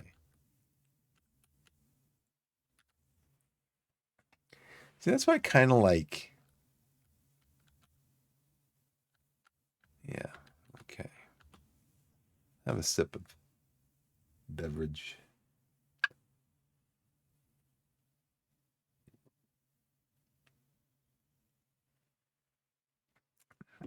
Love ginger ale.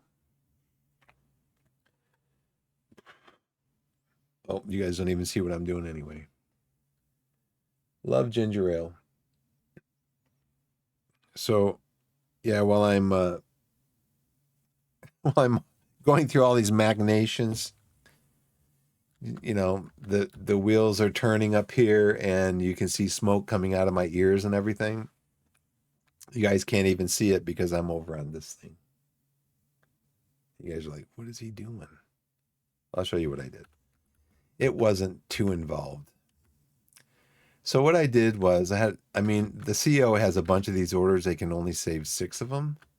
So I need to get some fire down somewhere. Now I know I need to spot one of these guys first.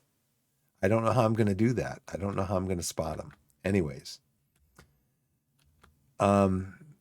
So the CO, I had the first machine gun here. I sent the first machine gun up into the woods, maybe to survive fire and hopefully help me spot one of those machine guns or both of those machine guns at some point in the near future. We did that. We sent another assault team into the marsh because I need to try to find this thing shooting at me. And then I just broke off an assault team from First Squad, Second Platoon. So I did that. I broke off one assault team. I sent it up here. They're now a litter team.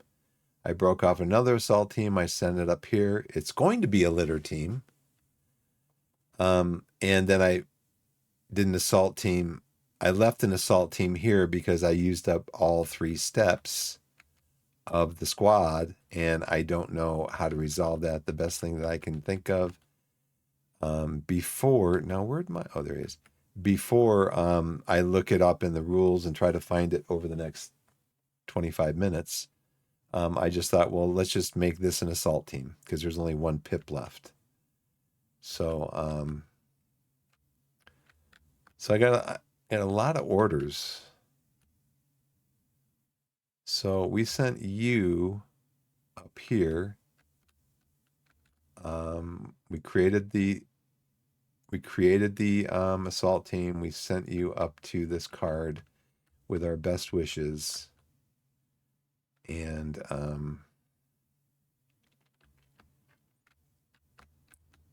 we're going to save orders, I guess. Hopefully I can pull and get some initiative orders down here so we can look for some cover. Okay, we did this. We did this. We did this. We did this. Now we're going to do this, the general initiative. So I'm going to draw a card. I'm going to look and see what number is right here. And then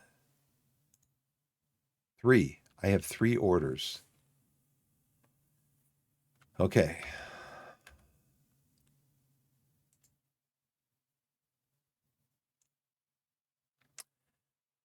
Now, if I wasn't under this cover, I could look for other cover. But I guess it doesn't matter because the best cover you can find is +1. But we can tell these guys to try to find cover. So they're going to draw 2 cards, and they're going to hope that the word cover shows up on one of them. No, but we did burn a contact card, so that's not necessarily bad. So you are in the open. You are in the open, my friend.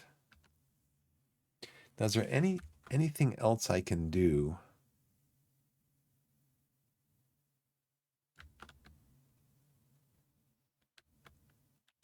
You know what? I've got 2 more orders. So let's send this assault team here. I'm going to mark it exposed. No, we're going to send it up there and try to use our ability to do infiltrating. No, I can't infiltrate. I couldn't infiltrate here anyways. I'm glad it didn't work because it has to have a VOF marker on it. So I can't infiltrate. I'm marking myself exposed. So that's one. So this was one action here, trying to find cover. Second action here, moving this assault team into the open fields.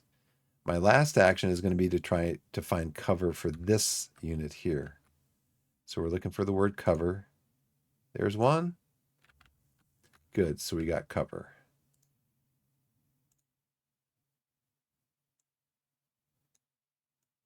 You have to draw 2 cards to find the one additional area of cover on this card that's available to be found.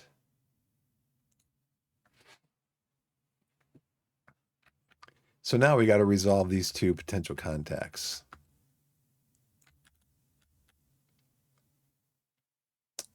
So yeah, so I had 3 in general initiative. 1, 2, 3. Offensive missions, enemy activity. So we're going to do enemy activity segment. Enemies firing at cards without valid targets, shift or ceasefire. Check every enemy unit on the map for activity. Determine card order randomly. Okay, so card order is going to be 1 or 2. Let's draw a card and see what's under the number 2. Under the number 2 is the number 2. So first we're going to determine what this card is doing. So this is a card that's undercover, unspotted.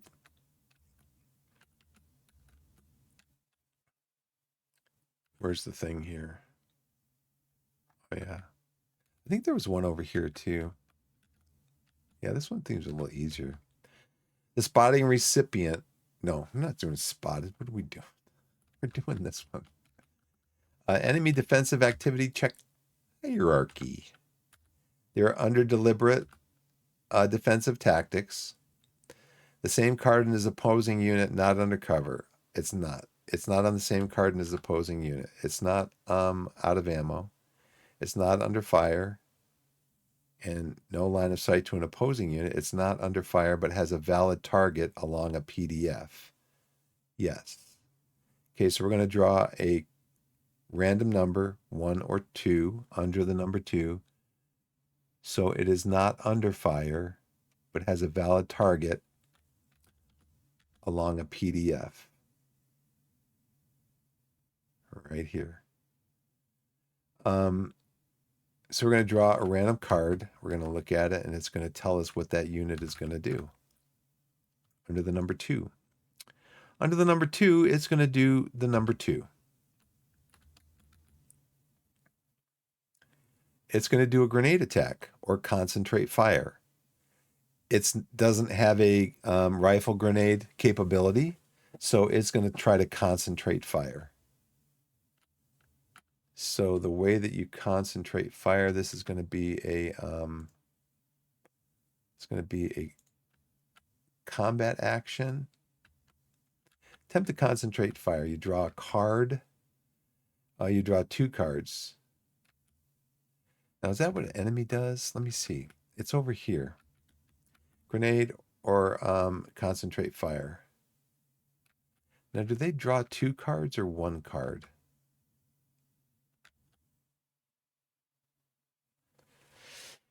Oh, boy. Let's go look.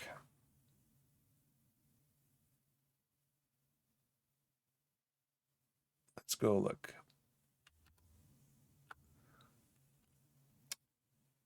Enemy concentrate fire.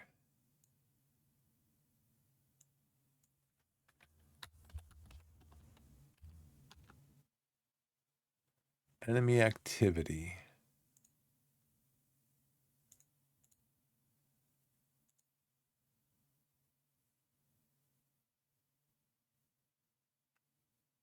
Puppies around. Enemy activity. Check segment. Enemy activity. Enemy offensive missions patrols enemy activity. Draw an action card.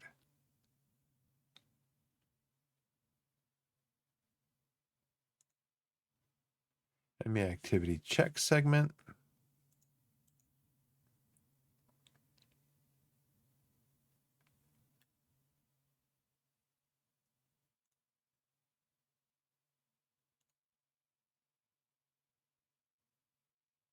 During the enemy activity check segment, enemy units drawing results such as fallback or grenade attack where point blank opposing units are present will exit the bunker pillbox to move or engage in point blank combat. No. Combat. By an enemy unit receiving an order during the enemy combat check segment. Friendly and enemy units engage each other by placing volume of fire and primary direction of fire markers.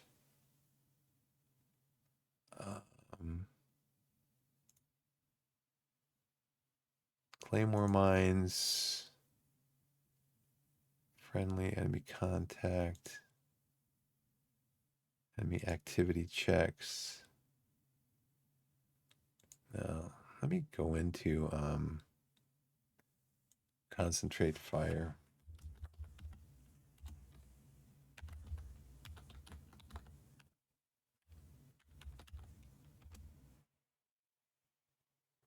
That's under the vehicle action thing. I don't want to look at that. Oh, come on, game. I had you. I dragged you all the way up here, and then you just let go. How many cards do they draw? An attempt to concentrate fire requires a drawing of a card with a crosshairs icon. Right.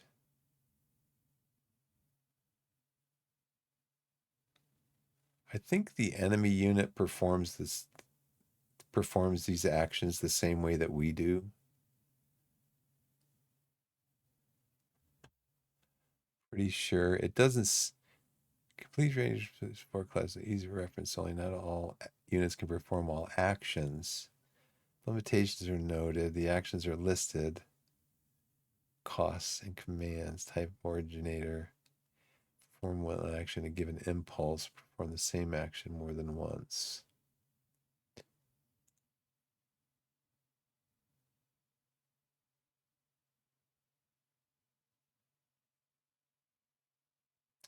Select either a stack of units under a cover marker or one random unit out of cover as a target.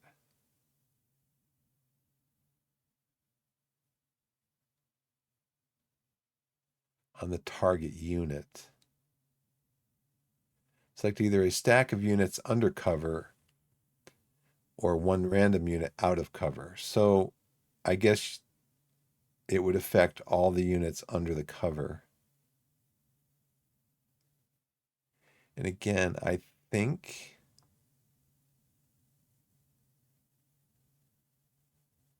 all of these actions, you do them the same way for the enemy as you do them for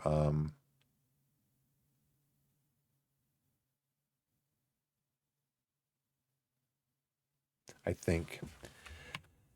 Well, let's just assume that, and we'll assume that he's doing a concentrate fire attack, fire action, and he only has the cover guys to fire at. So we're going to draw 2 cards, and we're going to look for the crosshairs on here, and we're probably going to find it. Yes, told you. So now these guys are going to get a concentrate fire marker on them. So that's going to make it even tougher for them to survive. Okay, so now they have -1, -2. And for this guy, he's going to be -4 with a +3. So he's going to be -1 for the light machine gun. Hopefully the light machine gun doesn't turn into a litter team. Not funny. It's not funny, game. Thank you, Shroom. Yeah. I'm sorry I didn't see. I'm just locked in trying to this game here, trying to figure it out, and how do I not get totally shredded? So that's the first card. So that's the first card we did. So now we have to do this card. We have to go down through, and I think it's going to be the same situation, right? It's going to be the same thing. It's going to be same card as opposing unit. No. Same card. No. VOF. No. Not under fire. No, you're not under fire, but you do have a line of sight. Not under fire, but has a valid target along the primary. So let's draw a card and see if we can get a 1 instead of a 2. Oh no, this is auto. It's going to be a grenade attack or concentrate fire. Yeah, I'm pretty sure this means that you don't draw cards under deliberate. Okay. Well, it's a good thing we found it then here, because it's automatic. It's a good thing that we drew a 2. because I would have gone 1, 2, no action, but I would have been under the hasty, not under the deliberate. So, all right, so he's going to try to concentrate fire on the guys in the cover because that's the only place there is anybody. Reshuffle the action deck.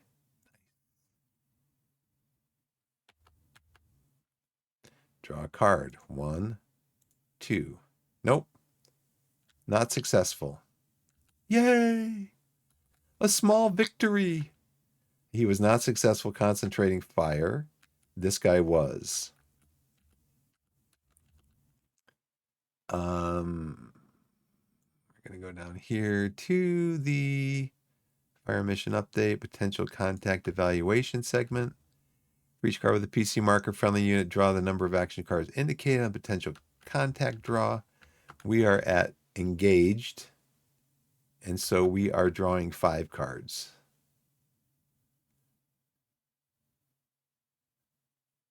We're drawing 5 cards. We have to find out which one first, 1 or 2. So what we're doing right now is we're in the potential contact phase. So we're resolving these. So we're gonna draw a card to find out which one we resolve first, 1 or 2. We're looking under the random number 2 here. We're resolving number 2. So we're resolving this one first.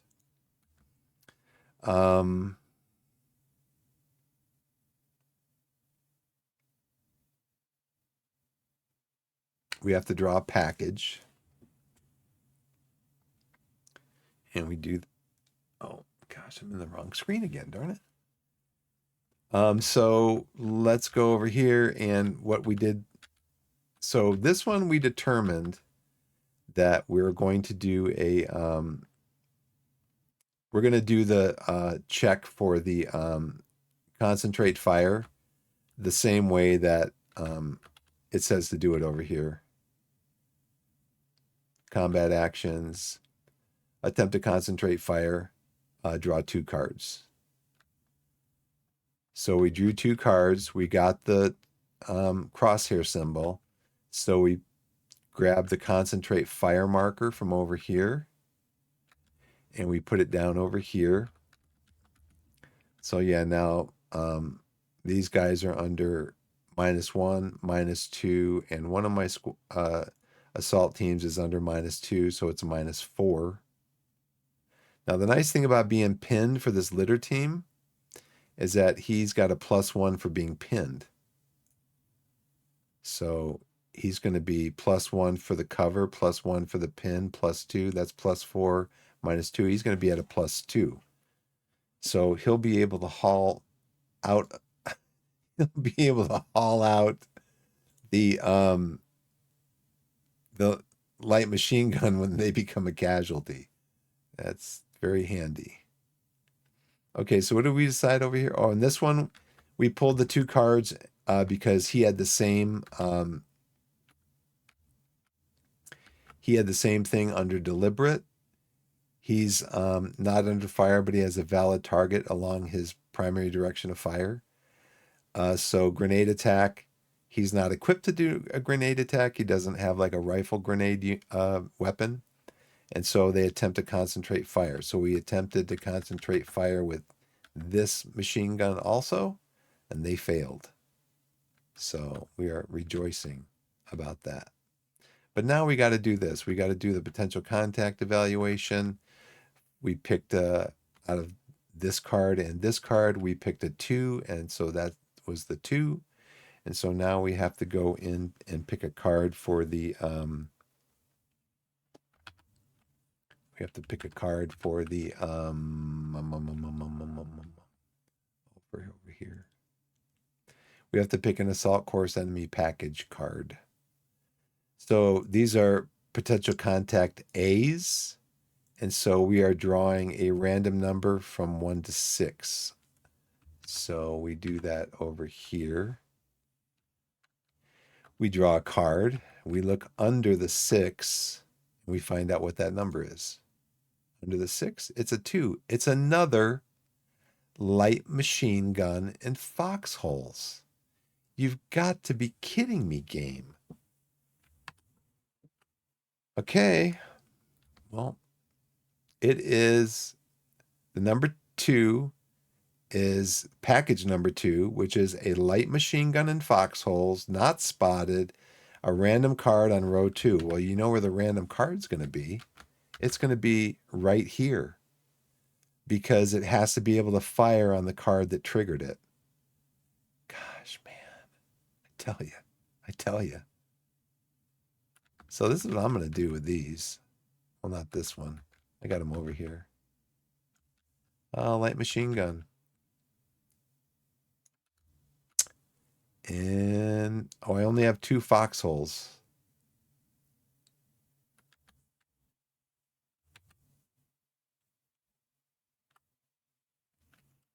Respect the counter mix. Redraw if there are not enough counters to place the package. Well, we only have 2 foxholes, so I can't place that package. I've got to redraw. Probably to something worse. Okay, so I can't place that package because I don't have any more foxholes.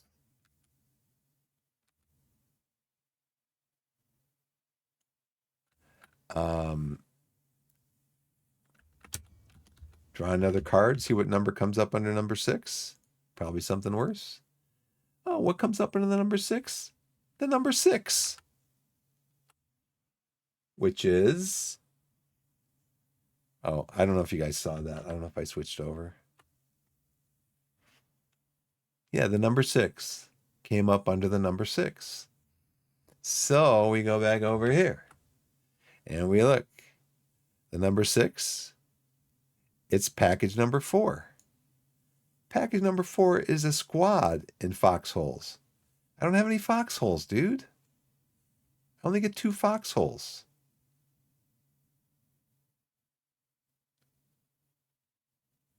Enemy package below determine the enemies you encounter during the assault course. Each time a squad is drawn, pick the type A randomly.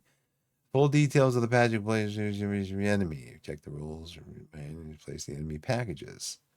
Okay, which ones don't have foxholes? Light machine gun with no cover on the triggering card.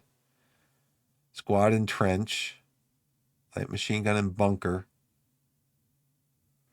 I think I like either this one or this one.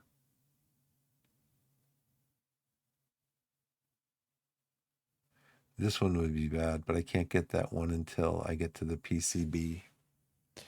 So let's draw another card. Let's see if we can find something here that's going to work. So not 2 and not 6. How about 5?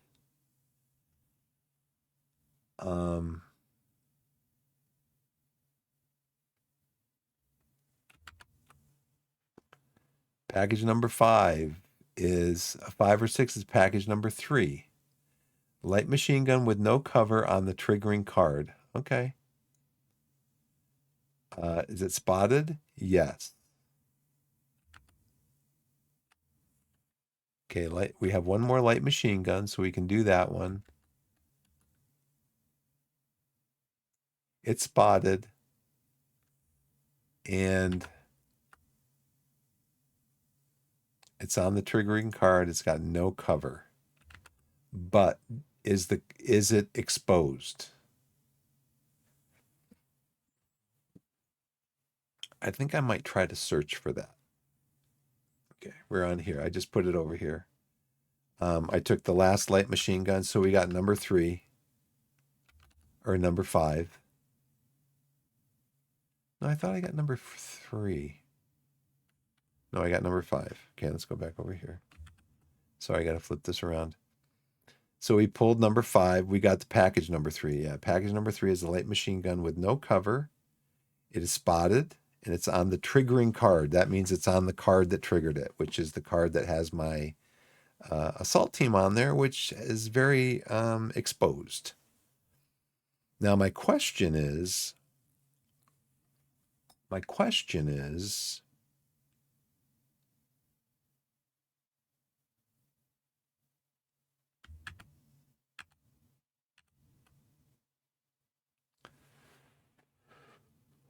I think what I'm going to do is, I think I'm going to come over here. I'm going to look up exposed again. Hopefully it'll give me some more information on exposed. And see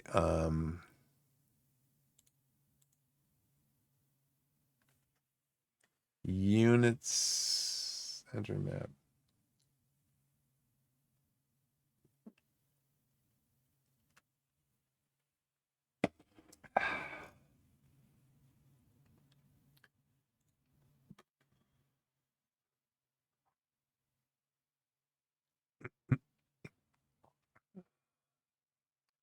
A little bit of coffee left. It's ice cold.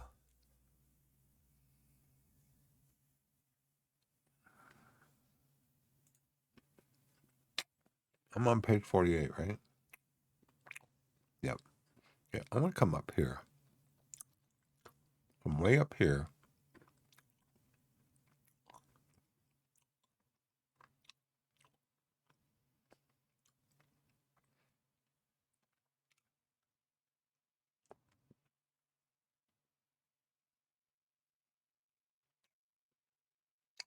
I don't think the game ever shows you an enemy package that shows up on the same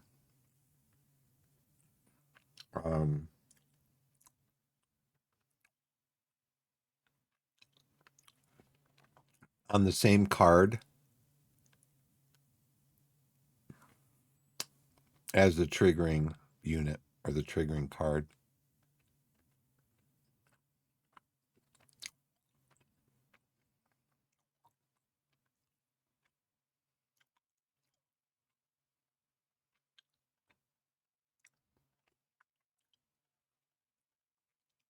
I'm going to go down here through.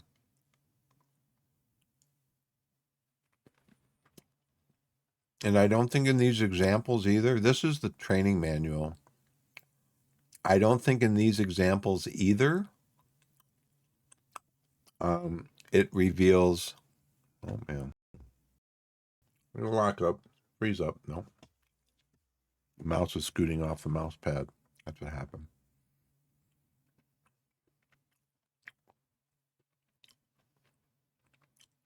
It doesn't show you either.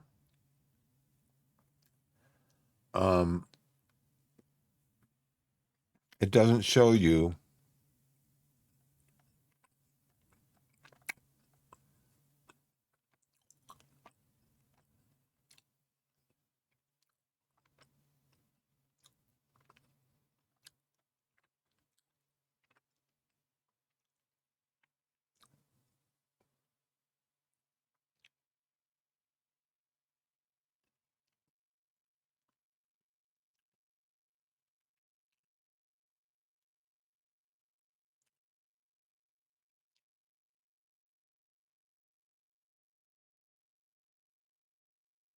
potential contact. Okay.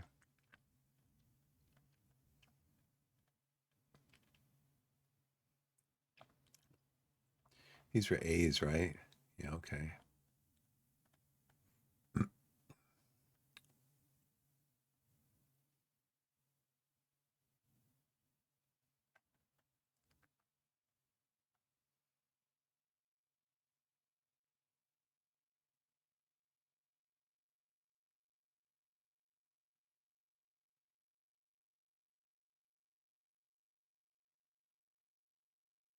Yeah, see, they come out unspotted.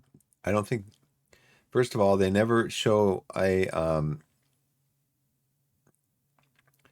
never show an enemy package revealed in here in this platoon assault course, this manual. It's like 60 pages long. They never show you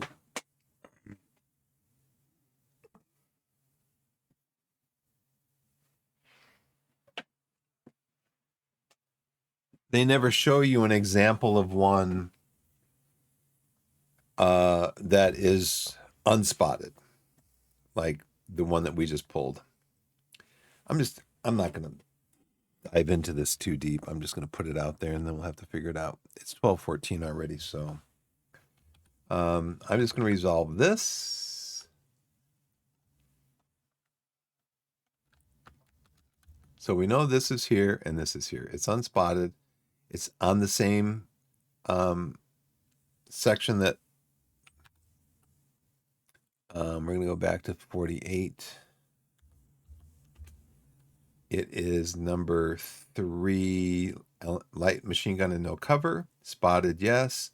On triggering card. Okay. That's what we got. So now I got to resolve this one. So let's see what we can get with this one. Yeah, right. This is also, oh, you know what? We've got to put volume of fire down. They start shooting at each other immediately, right? We have to put volume of fire down. Now, this also has automatic weapons because the assault team has automatic weapons that it fires at point blank range. So they're both firing at point blank range at each other. They're both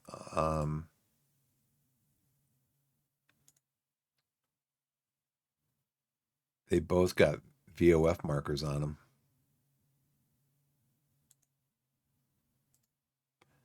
And I guess we do something like this. We clone this. Put it down here. Rotate it. Doesn't matter which way, left, I guess. Put it down here and flip it.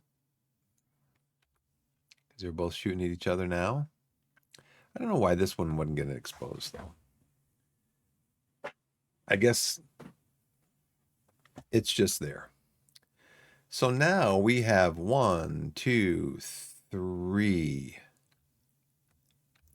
We are under heavily engaged. Engaged with at least one card with a VOF has both enemy and friendly units on it. So we are up to heavily engaged, which means now for this next PC marker that we pull, we're going to draw 3. So hopefully with 3 cards, we don't get another contact. Let's see. 1, 2, 3. We get another contact. Of course we do. So let's draw another card on number 6. Draw a card. Number 6 is a 4. Oh, let's see what it's going to send us this time. 2 to 4, it sends us another light machine gun and foxholes. Unbelievable. Every single one was activated. Every single one. But we can't do the foxholes. We don't have any more foxholes. Ah.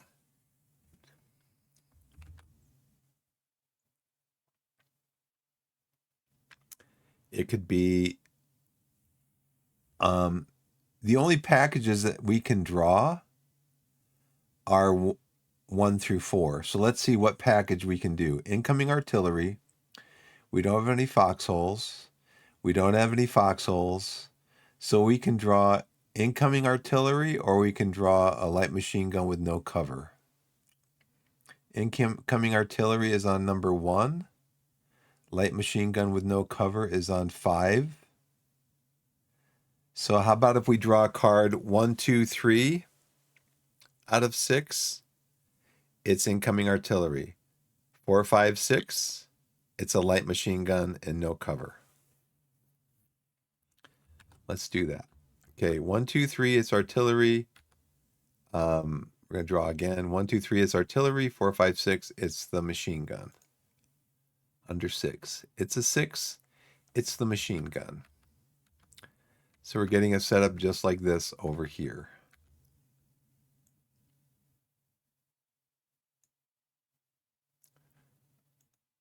Actually, no, we can't do the machine gun because all the machine guns are out on the board. So guess what we have to do instead? We only have 1, 2, and 3, 4 packages to choose from. We have no more foxholes. We have no more machine guns. We have no more machine guns. We have no more foxholes. So it's got to be incoming artillery. That's the only one that's available. And I'm assuming that's how you do it. So you see over here, and I know I'm kind of jumping around a little bit. You can see over here that the rule says enemy respect the counter mix, redraw if there are not enough counters to place the package. Well, there's not enough counters to place a foxhole package because we've already used both foxholes. There's not enough light machine guns to place packages because we've already used all 3 light machine guns that we have.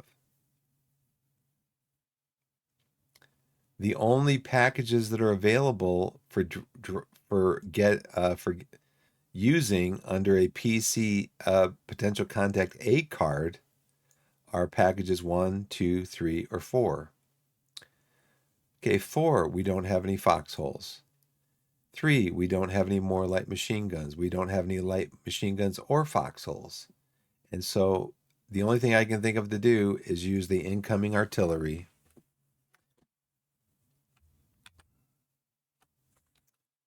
On this card here, and this assault team is about to have a very, very bad day. Because this is going to get resolved. You can see here, this says pending fire mission. Oh, wait. Incoming. Okay, yeah, I should have pulled that from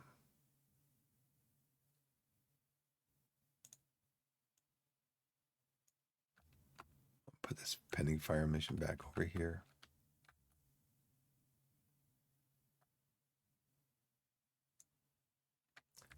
Because I already have this over here. Incoming. That means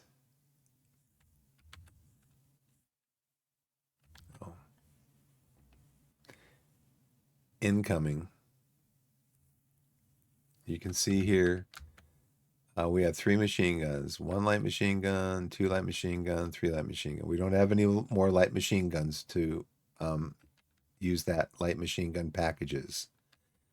Foxholes. We use both the foxholes, so we don't have any more foxholes to use that package.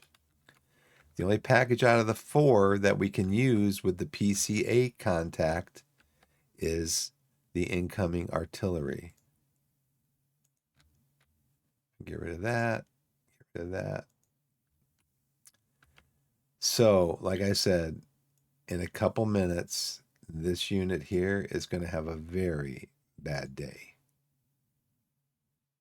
Very bad day.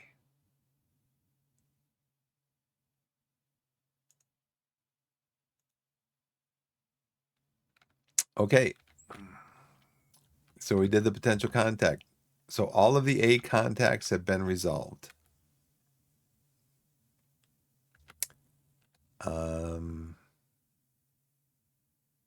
The only VOF marker that gets is the -4 VOF marker. Remove pin markers from any vehicle or infantry units that are not under a VOF marker. My pinned units are under a VOF marker. Resolve. Okay, so it doesn't matter in what order we resolve this, because all combat is simultaneous. I need to figure out how to resolve this because I'm not really sure. I have a feeling that this unit's going to get killed because it's under -3.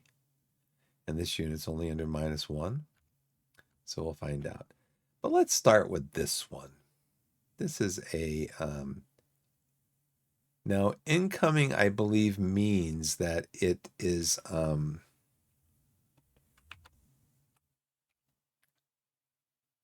it means that it is...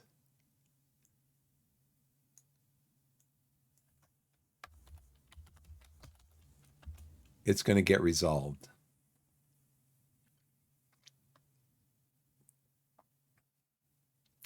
VOF, which requires more specific rules marked with an exclamation mark on the counter.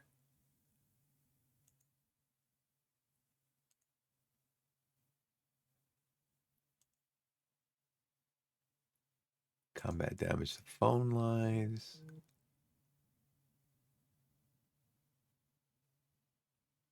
Okay, so nobody had that unit does not have a so basically incoming means that shells are landing like right now.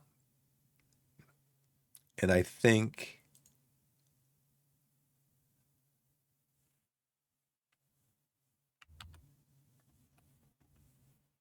yeah, I think this is this guy's under -2, -4, that's -6. There's no positive. Oh, +1, so -5. There's no positive modifier for the terrain. It's just open ground. So the lowest you can get is -4. So this is going to be resolved on -4. It's not, it's going to be a hit, pretty much guaranteed. So we're going to resolve that one first. It's a hit. This is a one-step unit, so let's see what happens to it. It is a casualty. It's dead. So we're going to turn you into a casualty. Oh no, I didn't want to do that. Oh, brother. Oh, brother. Okay, we're going to do you. We're going to see, this is why there should be a way that you can tell this menu to not start like right here when the menu's like 20, 25 sections long. 2, 4, 6, 8, 10, 12, 14, 16, 18, 20, yeah, about 25. You should be able to tell it when you right click. When I right click, I want the menu to start in the middle. I want the middle of the menu to be here, and then I want to have it running up this way and down this way.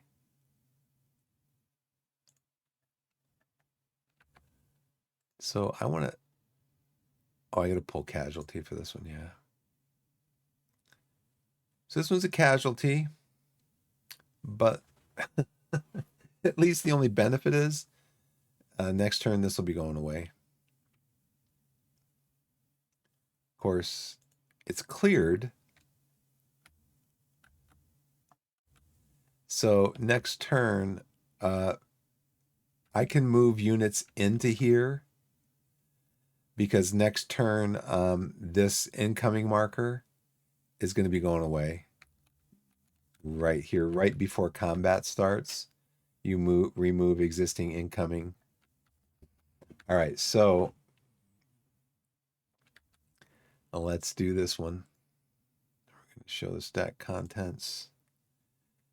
Okay.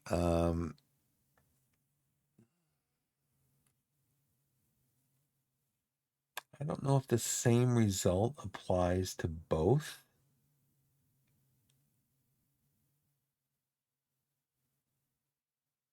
I don't know if the same result applies to both. No, because this assault team under the pin marker is a 1, 2, 3.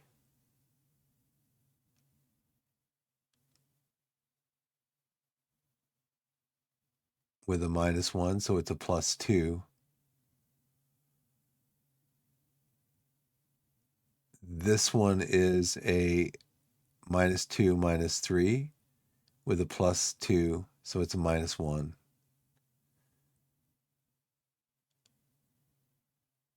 Right? 1, 2, 3 for this one. No, 1, 2, 3, -1. It's a +2. So let's do that one. +2 is another pin. So I need to find out. I don't know if I'm supposed to select these separately. I'm not going to worry about it right now. What happens if a pinned marker, if a unit under a pin marker is pinned again? Let's go ask Google.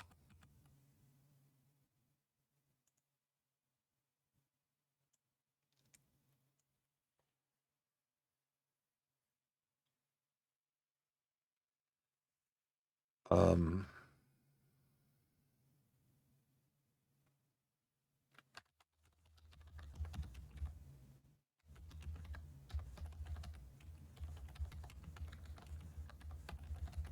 I don't think anything happens actually.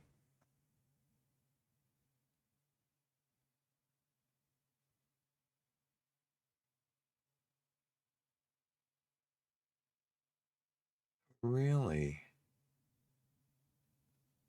Once pinned, a unit keeps its head down and won't raise it until it knows.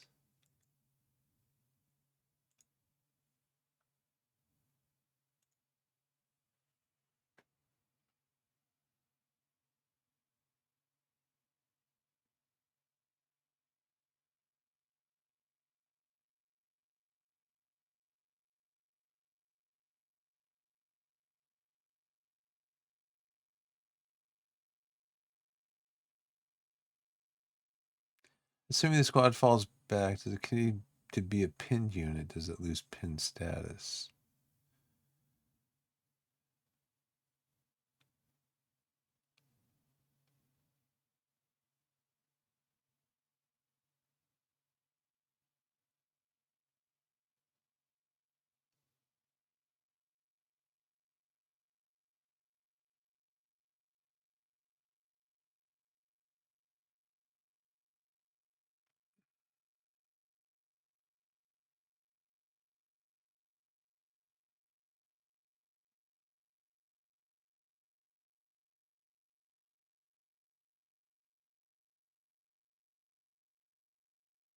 Okay. Yeah, brother.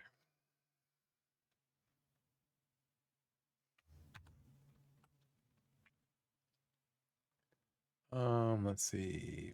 Pinned. Combat.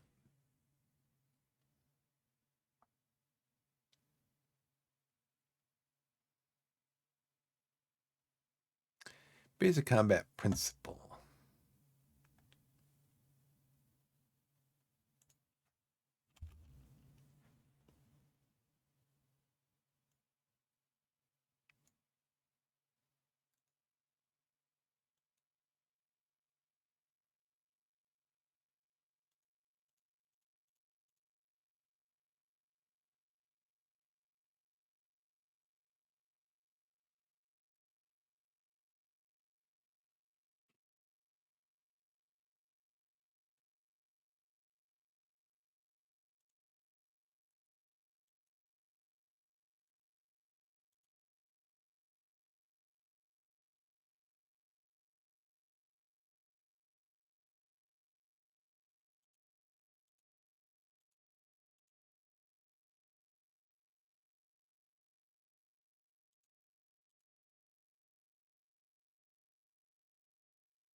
Rifle squad, Saga Day, basic cover squad is pinned out in the open.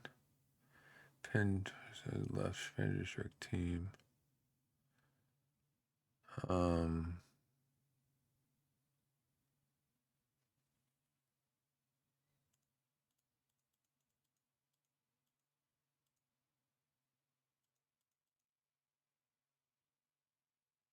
Okay, here we go.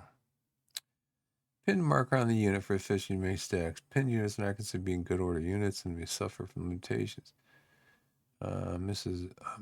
Receives a misresult. Unit did not being effective. Draw another card to rediscover the effects of the hit. It's not hit, it's pinned.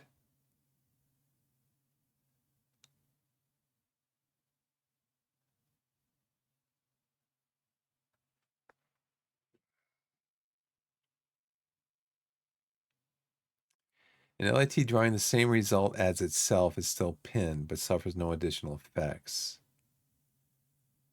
It doesn't say what happens if a unit draws a second pin. Let me phrase that way in my Google search.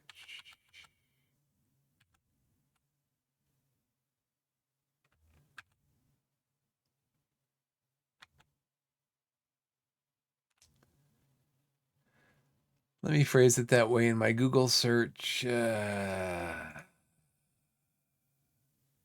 Gets receives a second pin results.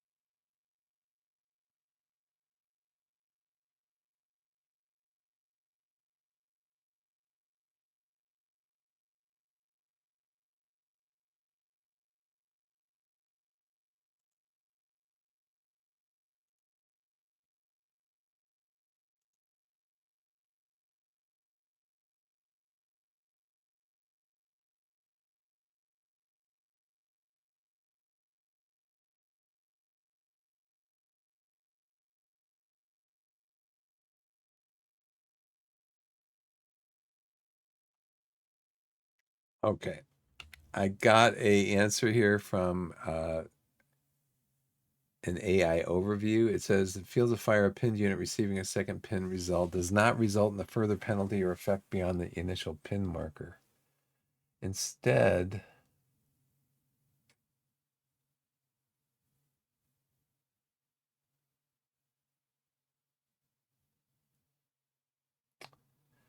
the second pin marker is typically ignored.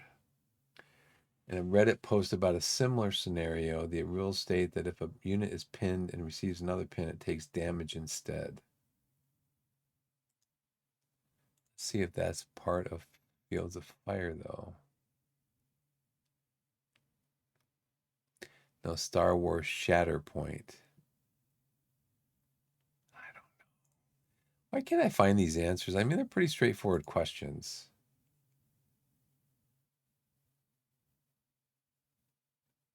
Pretty straightforward questions.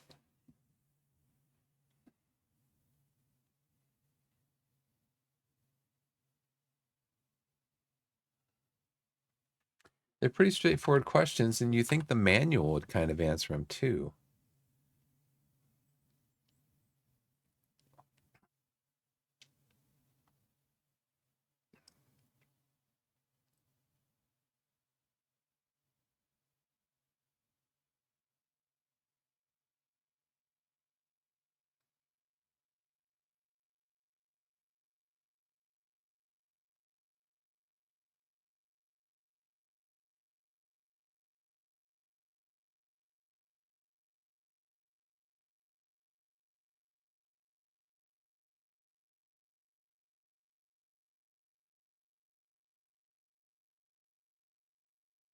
I mean, I'm looking up pinned. There's 150 references to it in here, so it's kind of like it seemed it would be under. It seems like it would be under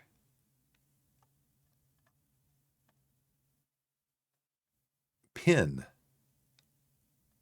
you know?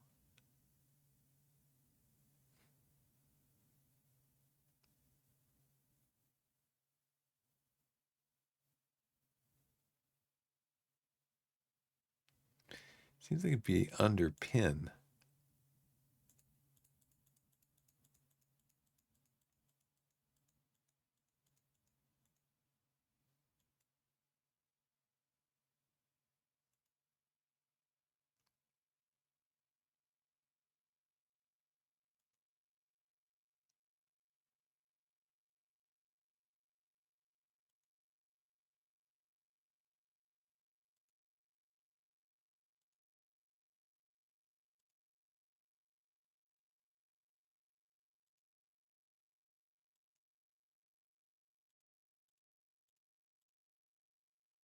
I'm gonna go to bed. 12:40. I was up late last night too.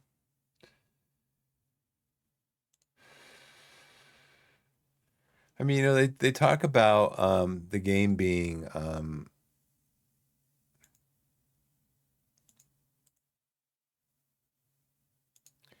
how they kind of redone some of the game and stuff.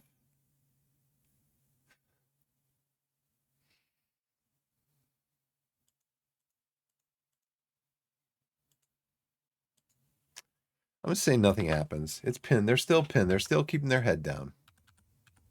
Okay? They're still keeping their head down. Keep your head down, guys. You got a pin result. So you're under your +1, +2, +3, -1, you're +2. Somehow on +2, you got a pin result. So just keep your head down. Now these guys are going to be they're undercover in the marsh. That's 2. They're exposed. That's -2, so they're at 0. -1. So they're going to draw a card on -1. They're going to get hit and probably something bad's going to happen. -1. Hit. Draw a card and see what happens to that team. They're a casualty. Another casualty. Gosh, man.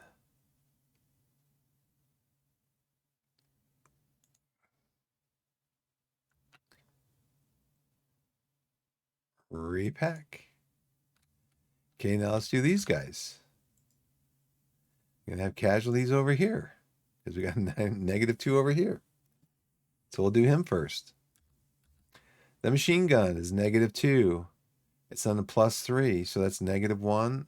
Or it's -3, so it's a 0. -3, +3, so it's on a oh no, there's a concentrate fire on there.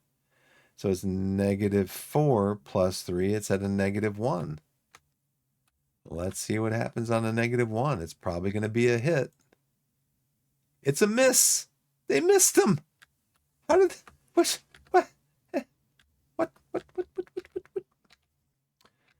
So this machine gun is going to be able to open fire on this machine gun, I believe. We'll see what happens.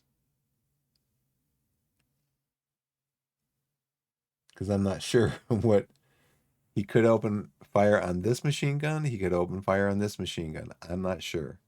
All I know is this exposed marker is going to come off. Okay, this litter team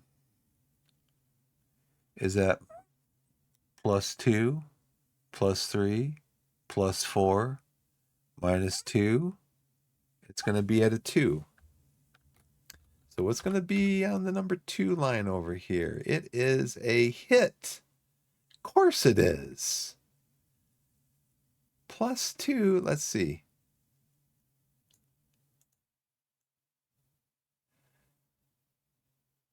A -1 was a miss, right? A +2 is a hit. Okay, let's see what the results are. Oh, no, not that way. Results are a fire team. This litter team becomes a fire team. Oh, no. Can I change your state? Yeah, you're going to turn you into a green fire team.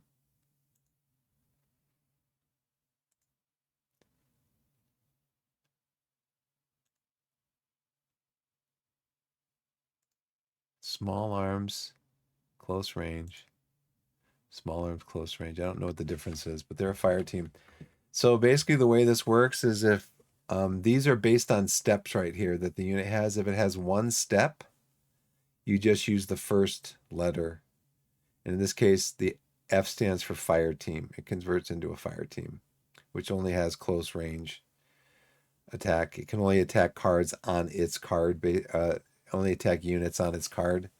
So the second letter is ignored. And this is a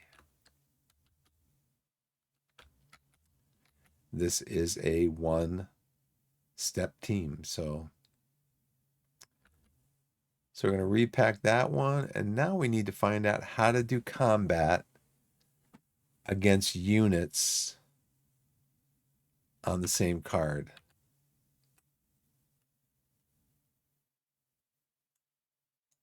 Combat. Let's go over here. I'm sorry, I might be bouncing around a little bit, but I just want to get this done. Let's get this part of the turn done. Combat resolution and effects. Now, does it tell you? There's only 3 pages, page 45. Does it tell you how to resolve combat?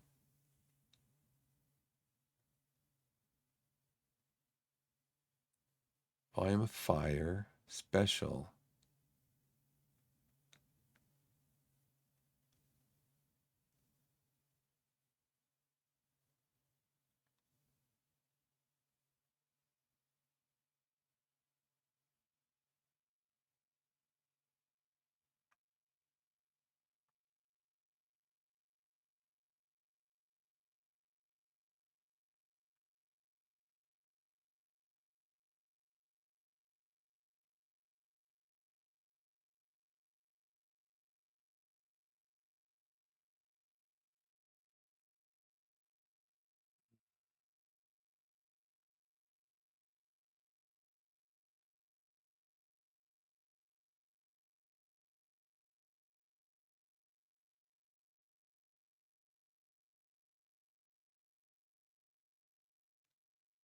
You know, it's interesting because I have yet to see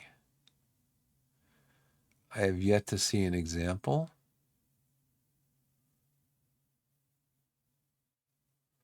I've yet to see an example of enemy units together on the same card.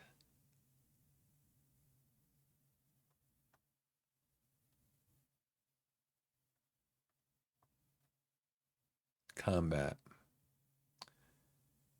How much combat direction during the course of a game automatically by a friendly unit being given an order, enemy unit receiving an order during the combat effects phase, all combat against vehicles, basic combat principle, VOF, does not require commands.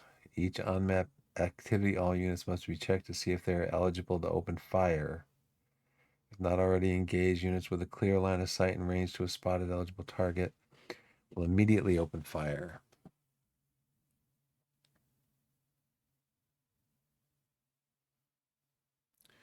Resolution of all this activity is consolidated in the combat effects segment.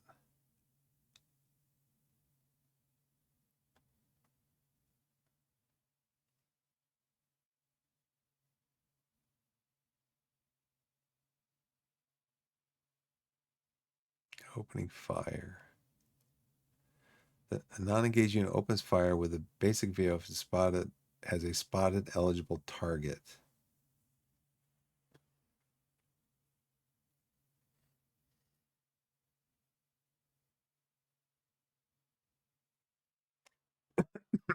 Okay. If multiple cards with spotted come into view, closest card with the most friendly steps. Sniper. Card projecting the strongest, lowest VOF, random if equal. If choosing a target on the same card, unit cover marker with most steps. Friendly use an automatic fire. First placed. Always open fire on the card which triggered its placement. As per on the card that they engage, snipers will pick. Once they're engaged, will not cease fire, shift fire without orders. If a unit enters a marker where there's fire already going on, or enters a card where there's fire already going on, occupied, you may need to adjust the VOF markers.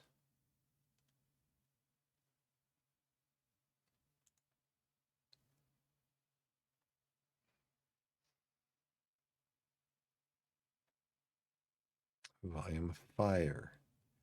I mean, you see all these examples here. There's not one example here of an American and a German unit on the same card.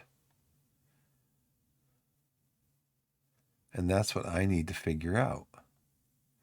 What do I do with a German and an American unit on the same card?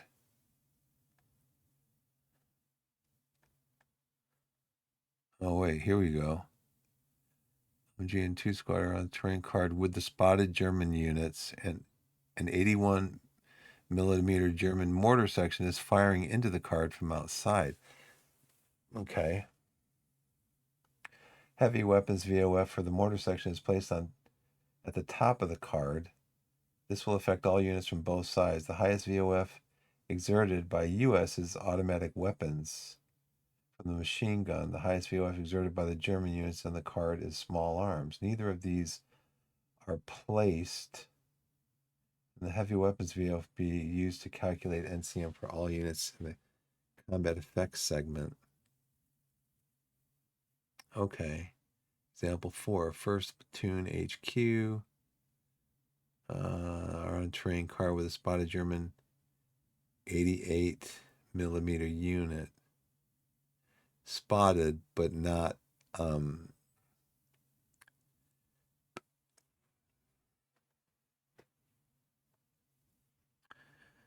okay, German unit, first machine gun team is firing at the card from outside.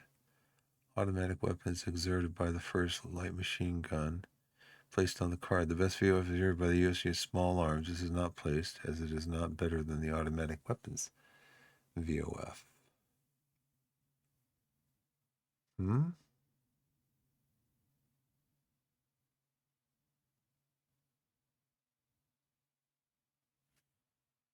What? 1st Platoon HQ, 2nd Anti-Tank Bazooka Team, and 2nd Squad. Okay. Are on a terrain card with a spotted German 88 millimeter unit. German unit, 1st Light Machine Gun Team, is firing at the card from outside. Everybody getting this? Automatic weapons, volume of fire, -1, exerted by the 1st Light Machine Gun and placed on the card. Okay, they put that up here. The best VOF exerted by the U.S. is small arms fire from the squad. This is not placed as it is not better than the automatic weapons VOF.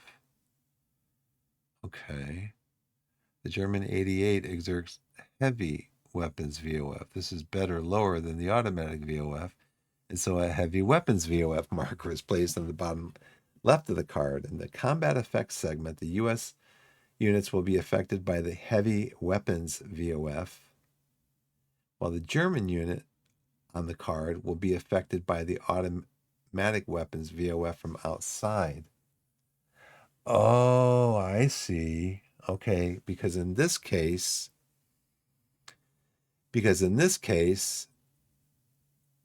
the light machine gun is shooting at the card.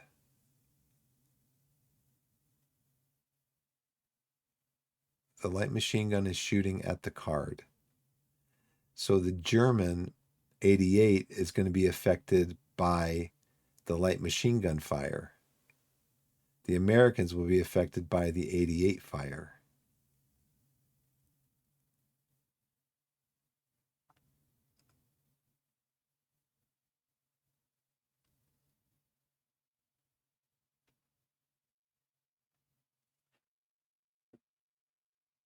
So I guess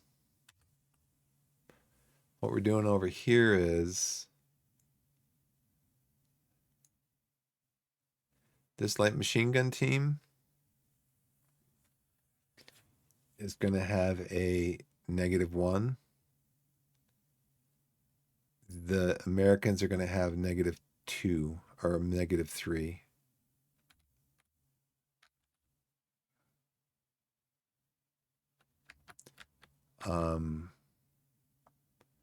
Fire simultaneous, but we've already resolved this. I guess it doesn't matter which order it's resolved in, but I'm going to resolve it in an order anyways because of the card draw. So let's see, we're going to resolve this one first, 1 or 2 first. Resolve 2. So the Germans are firing at -3. -1 for their gun, -2 for the assault team under the exposed marker. So -3. It'd be a hit. Yep, it's a hit. What's the result? The result is a paralyzed.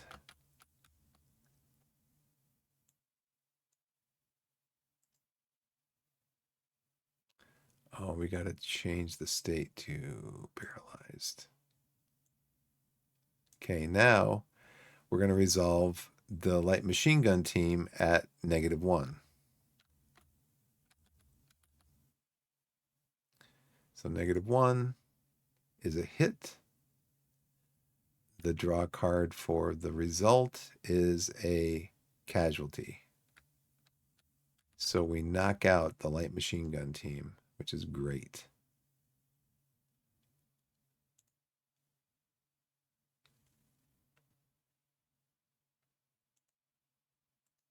Why can't it pull a casualty over here? Okay, well, whatever. I'll just pull it out of here then. So for the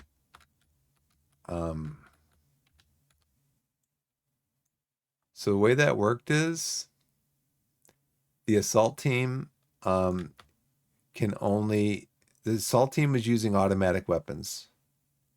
The assault team can only use automatic weapons at close range. Or no, point blank. Point blank means on the same card. Close range would be like 1 card over. Long range is 2. Very long range is 3. So they were able to use their automatic weapons fire at point blank range against the machine gun. And we drew, so they were a -1. So on -1, it was a hit. And then the result for the line, the experience for the Germans is line. The result's a C. That's a casualty. And the German has only 1 pip. And so they become a casualty. The Americans are, they are, now I didn't find anything. I didn't find anything in the manual, in the rules. So I'm just assuming that's how it happened because combat is simultaneous. So it's not like these guys become paralyzed and then they don't resolve their combat. No, combat is simultaneous. Every combat gets resolved. This combat got resolved under -3, and we saw what the draw was on that. This assault team became paralyzed. It can be reconstituted, hopefully, at some point. There's no more PDF fire here, so we're going to get rid of that. We're going to get rid of that. And then the Germans became a casualty. So we're coming down here with this. I'm going to put these here. I'll put them on here, game notes. We wiped out that German 3rd machine gun. So now I think that means that maybe, no, that machine gun's gone. It can't come back. So that package is still not available. Machine gun packages are still not available. So this automatic weapons fire gets deleted.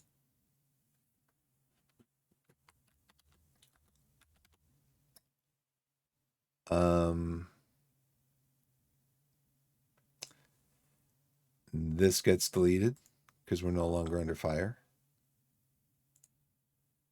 And now we have a paralyzed unit over here, but it's clear. This is clear.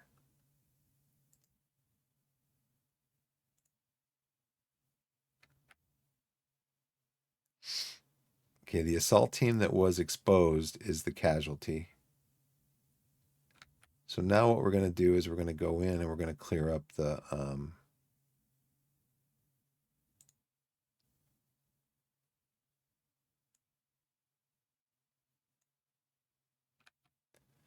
we're going to clear up the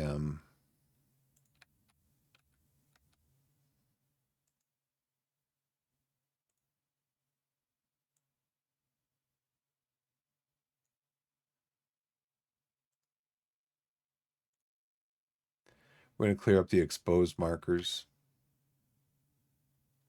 That will go away.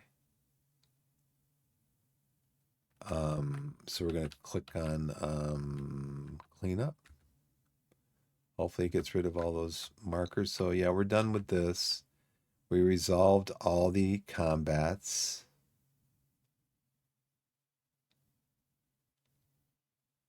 We still need to spot these enemies. Let's see, we're just gonna clean up. Okay. We're on turn 3. It wasn't too bad. Cover there. Cover there. There's cover there. There's cover there.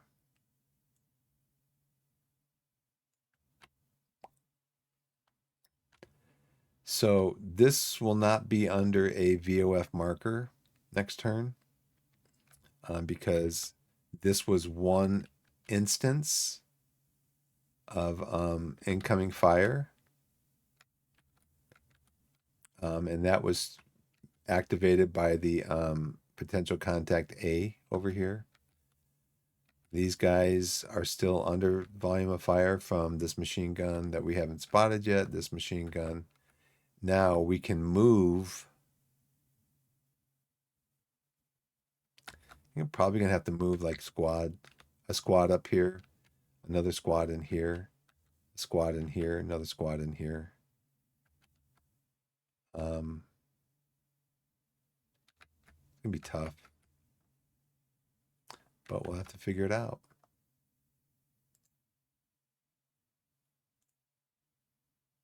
The light machine gun did survive. So that changes. So let's change that. Oh no, we're still not firing it here because we haven't spotted it yet. So we're going to attempt to spot that next turn.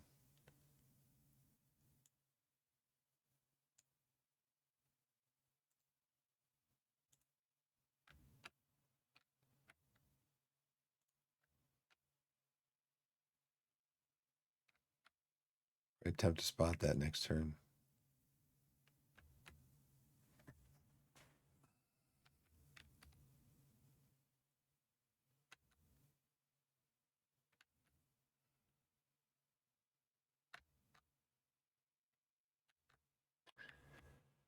What I try to do is move the artillery.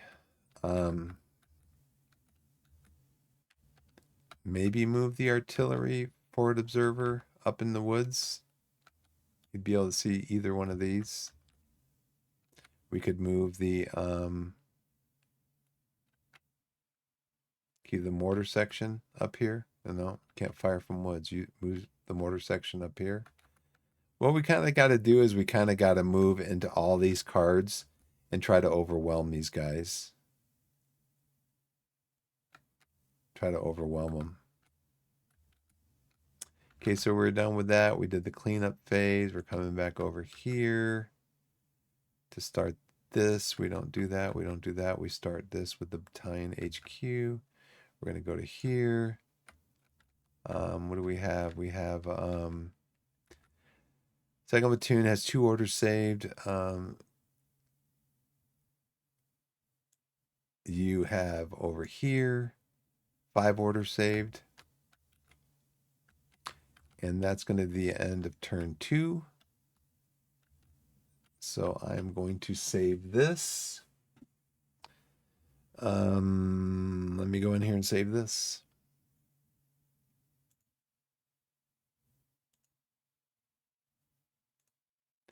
This is going to be CAC run 2 PCS game setup.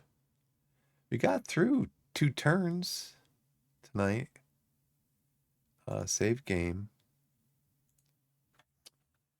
We're going to do field of fire, CAC, run 2, PCS, turn 3.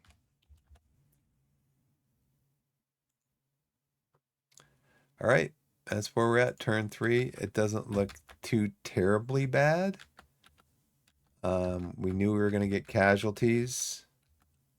These guys actually aren't casualties. The only casualty really that we have is the German light machine gun. Oh, well, no, I can't say that. I don't think I'm gonna set up a I could, and maybe I should, maybe next turn I'll do that with the CO. The CO can set up a casualty collection point right here, casualty to collection. Probably on this card here, so that we can go up here, grab this, and bring it back after we get rid of this.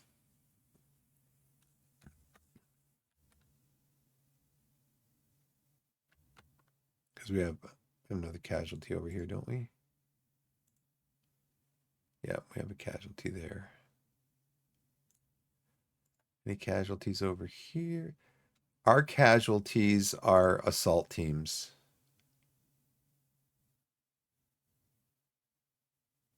Not sure if this was an assault team.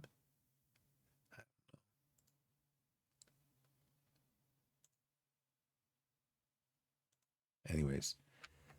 Okay, that's it for me. Oh, I was looking over here. I was looking at where our casualties were. We have one here, we have one in here, we have one in here. We don't have any in here. This light machine gun can start firing as soon as I can spot these guys. So probably what we're going to do is we're going to use this to spot right now. But we're going to have to move a commander up there to get it to spot. So we could move the CO up here. It's under volume of fire. I could try to move him up there, infiltrate, and then get him to command, because I got a ton of orders for the CO. He's got like, what, 5 orders? He's going to draw for more. He could come up here, order the light machine gun team to try to spot this light machine gun. And then if he failed, he can order him to exhort him to try to spot it again.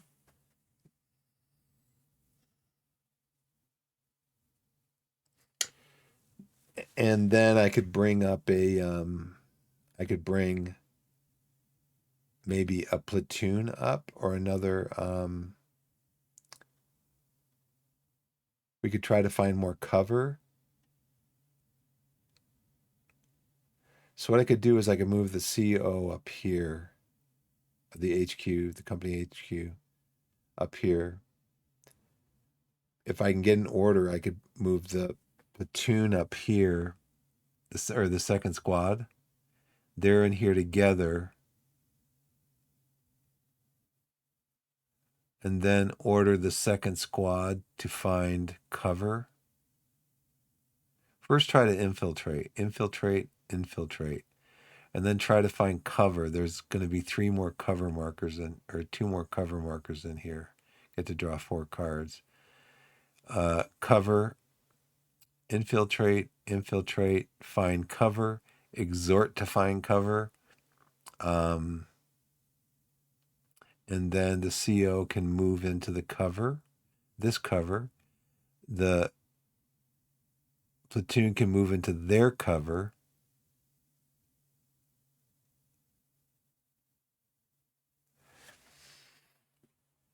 And then, well, actually, before they find cover,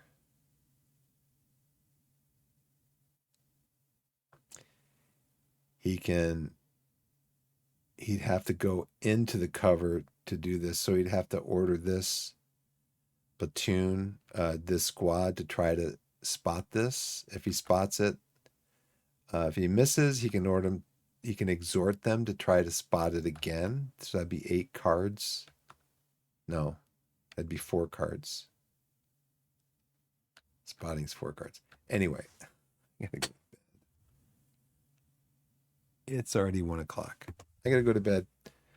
Thanks for watching, everybody. I appreciate everybody that was in the channel tonight. We had some people in the channel tonight hanging out. I appreciate you guys.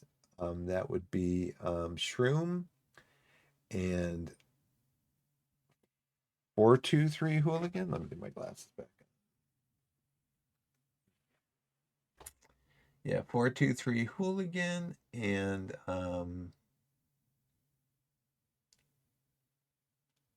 there was somebody else in chat too.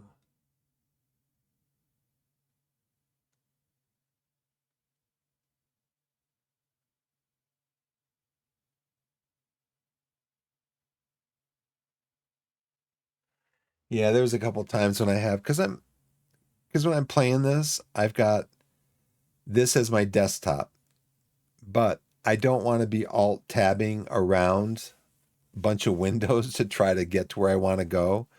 So I have Adobe set up.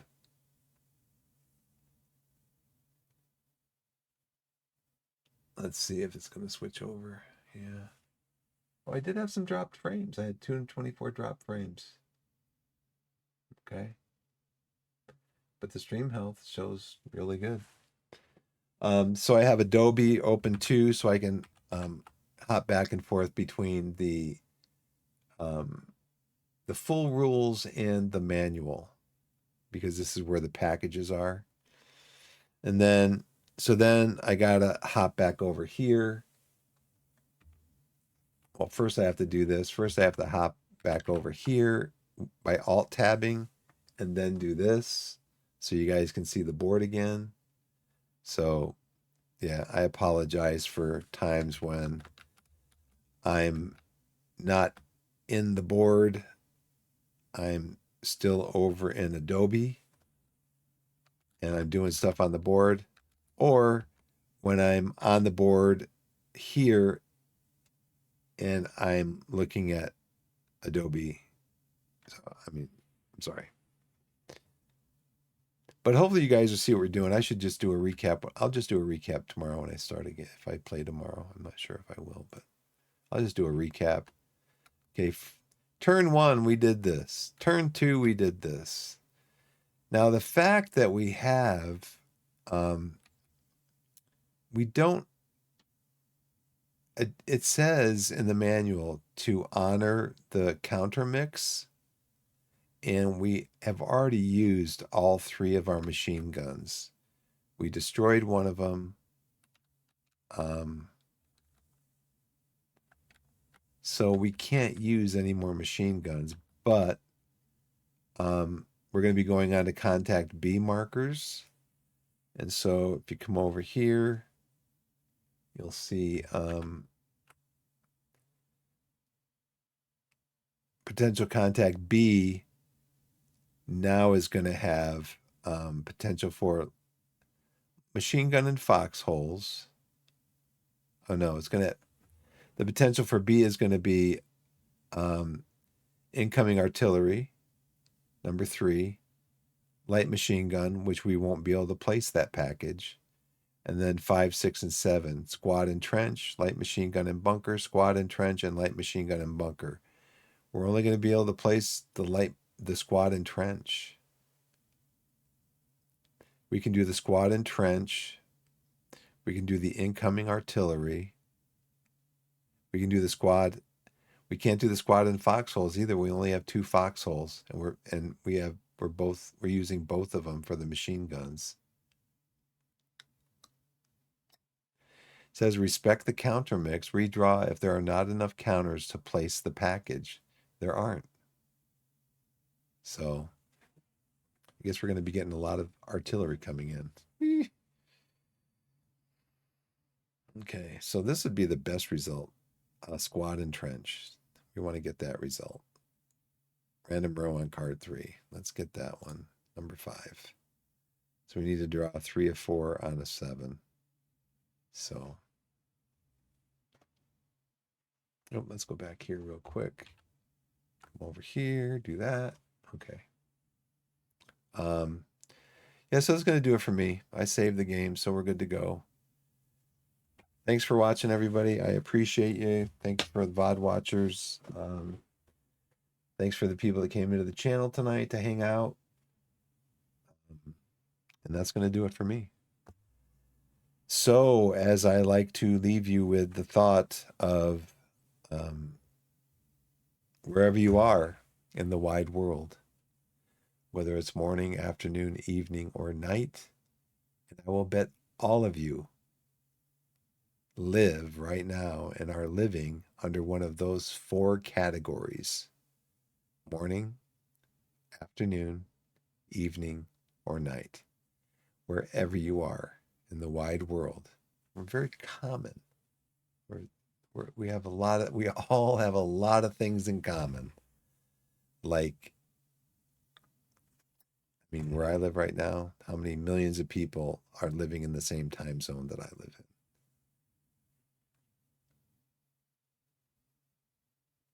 Wherever you are in the wide world, morning, afternoon, evening, or night, put yourself in a position to be blessed and be blessed. And I'll see you next time. Thank you for watching.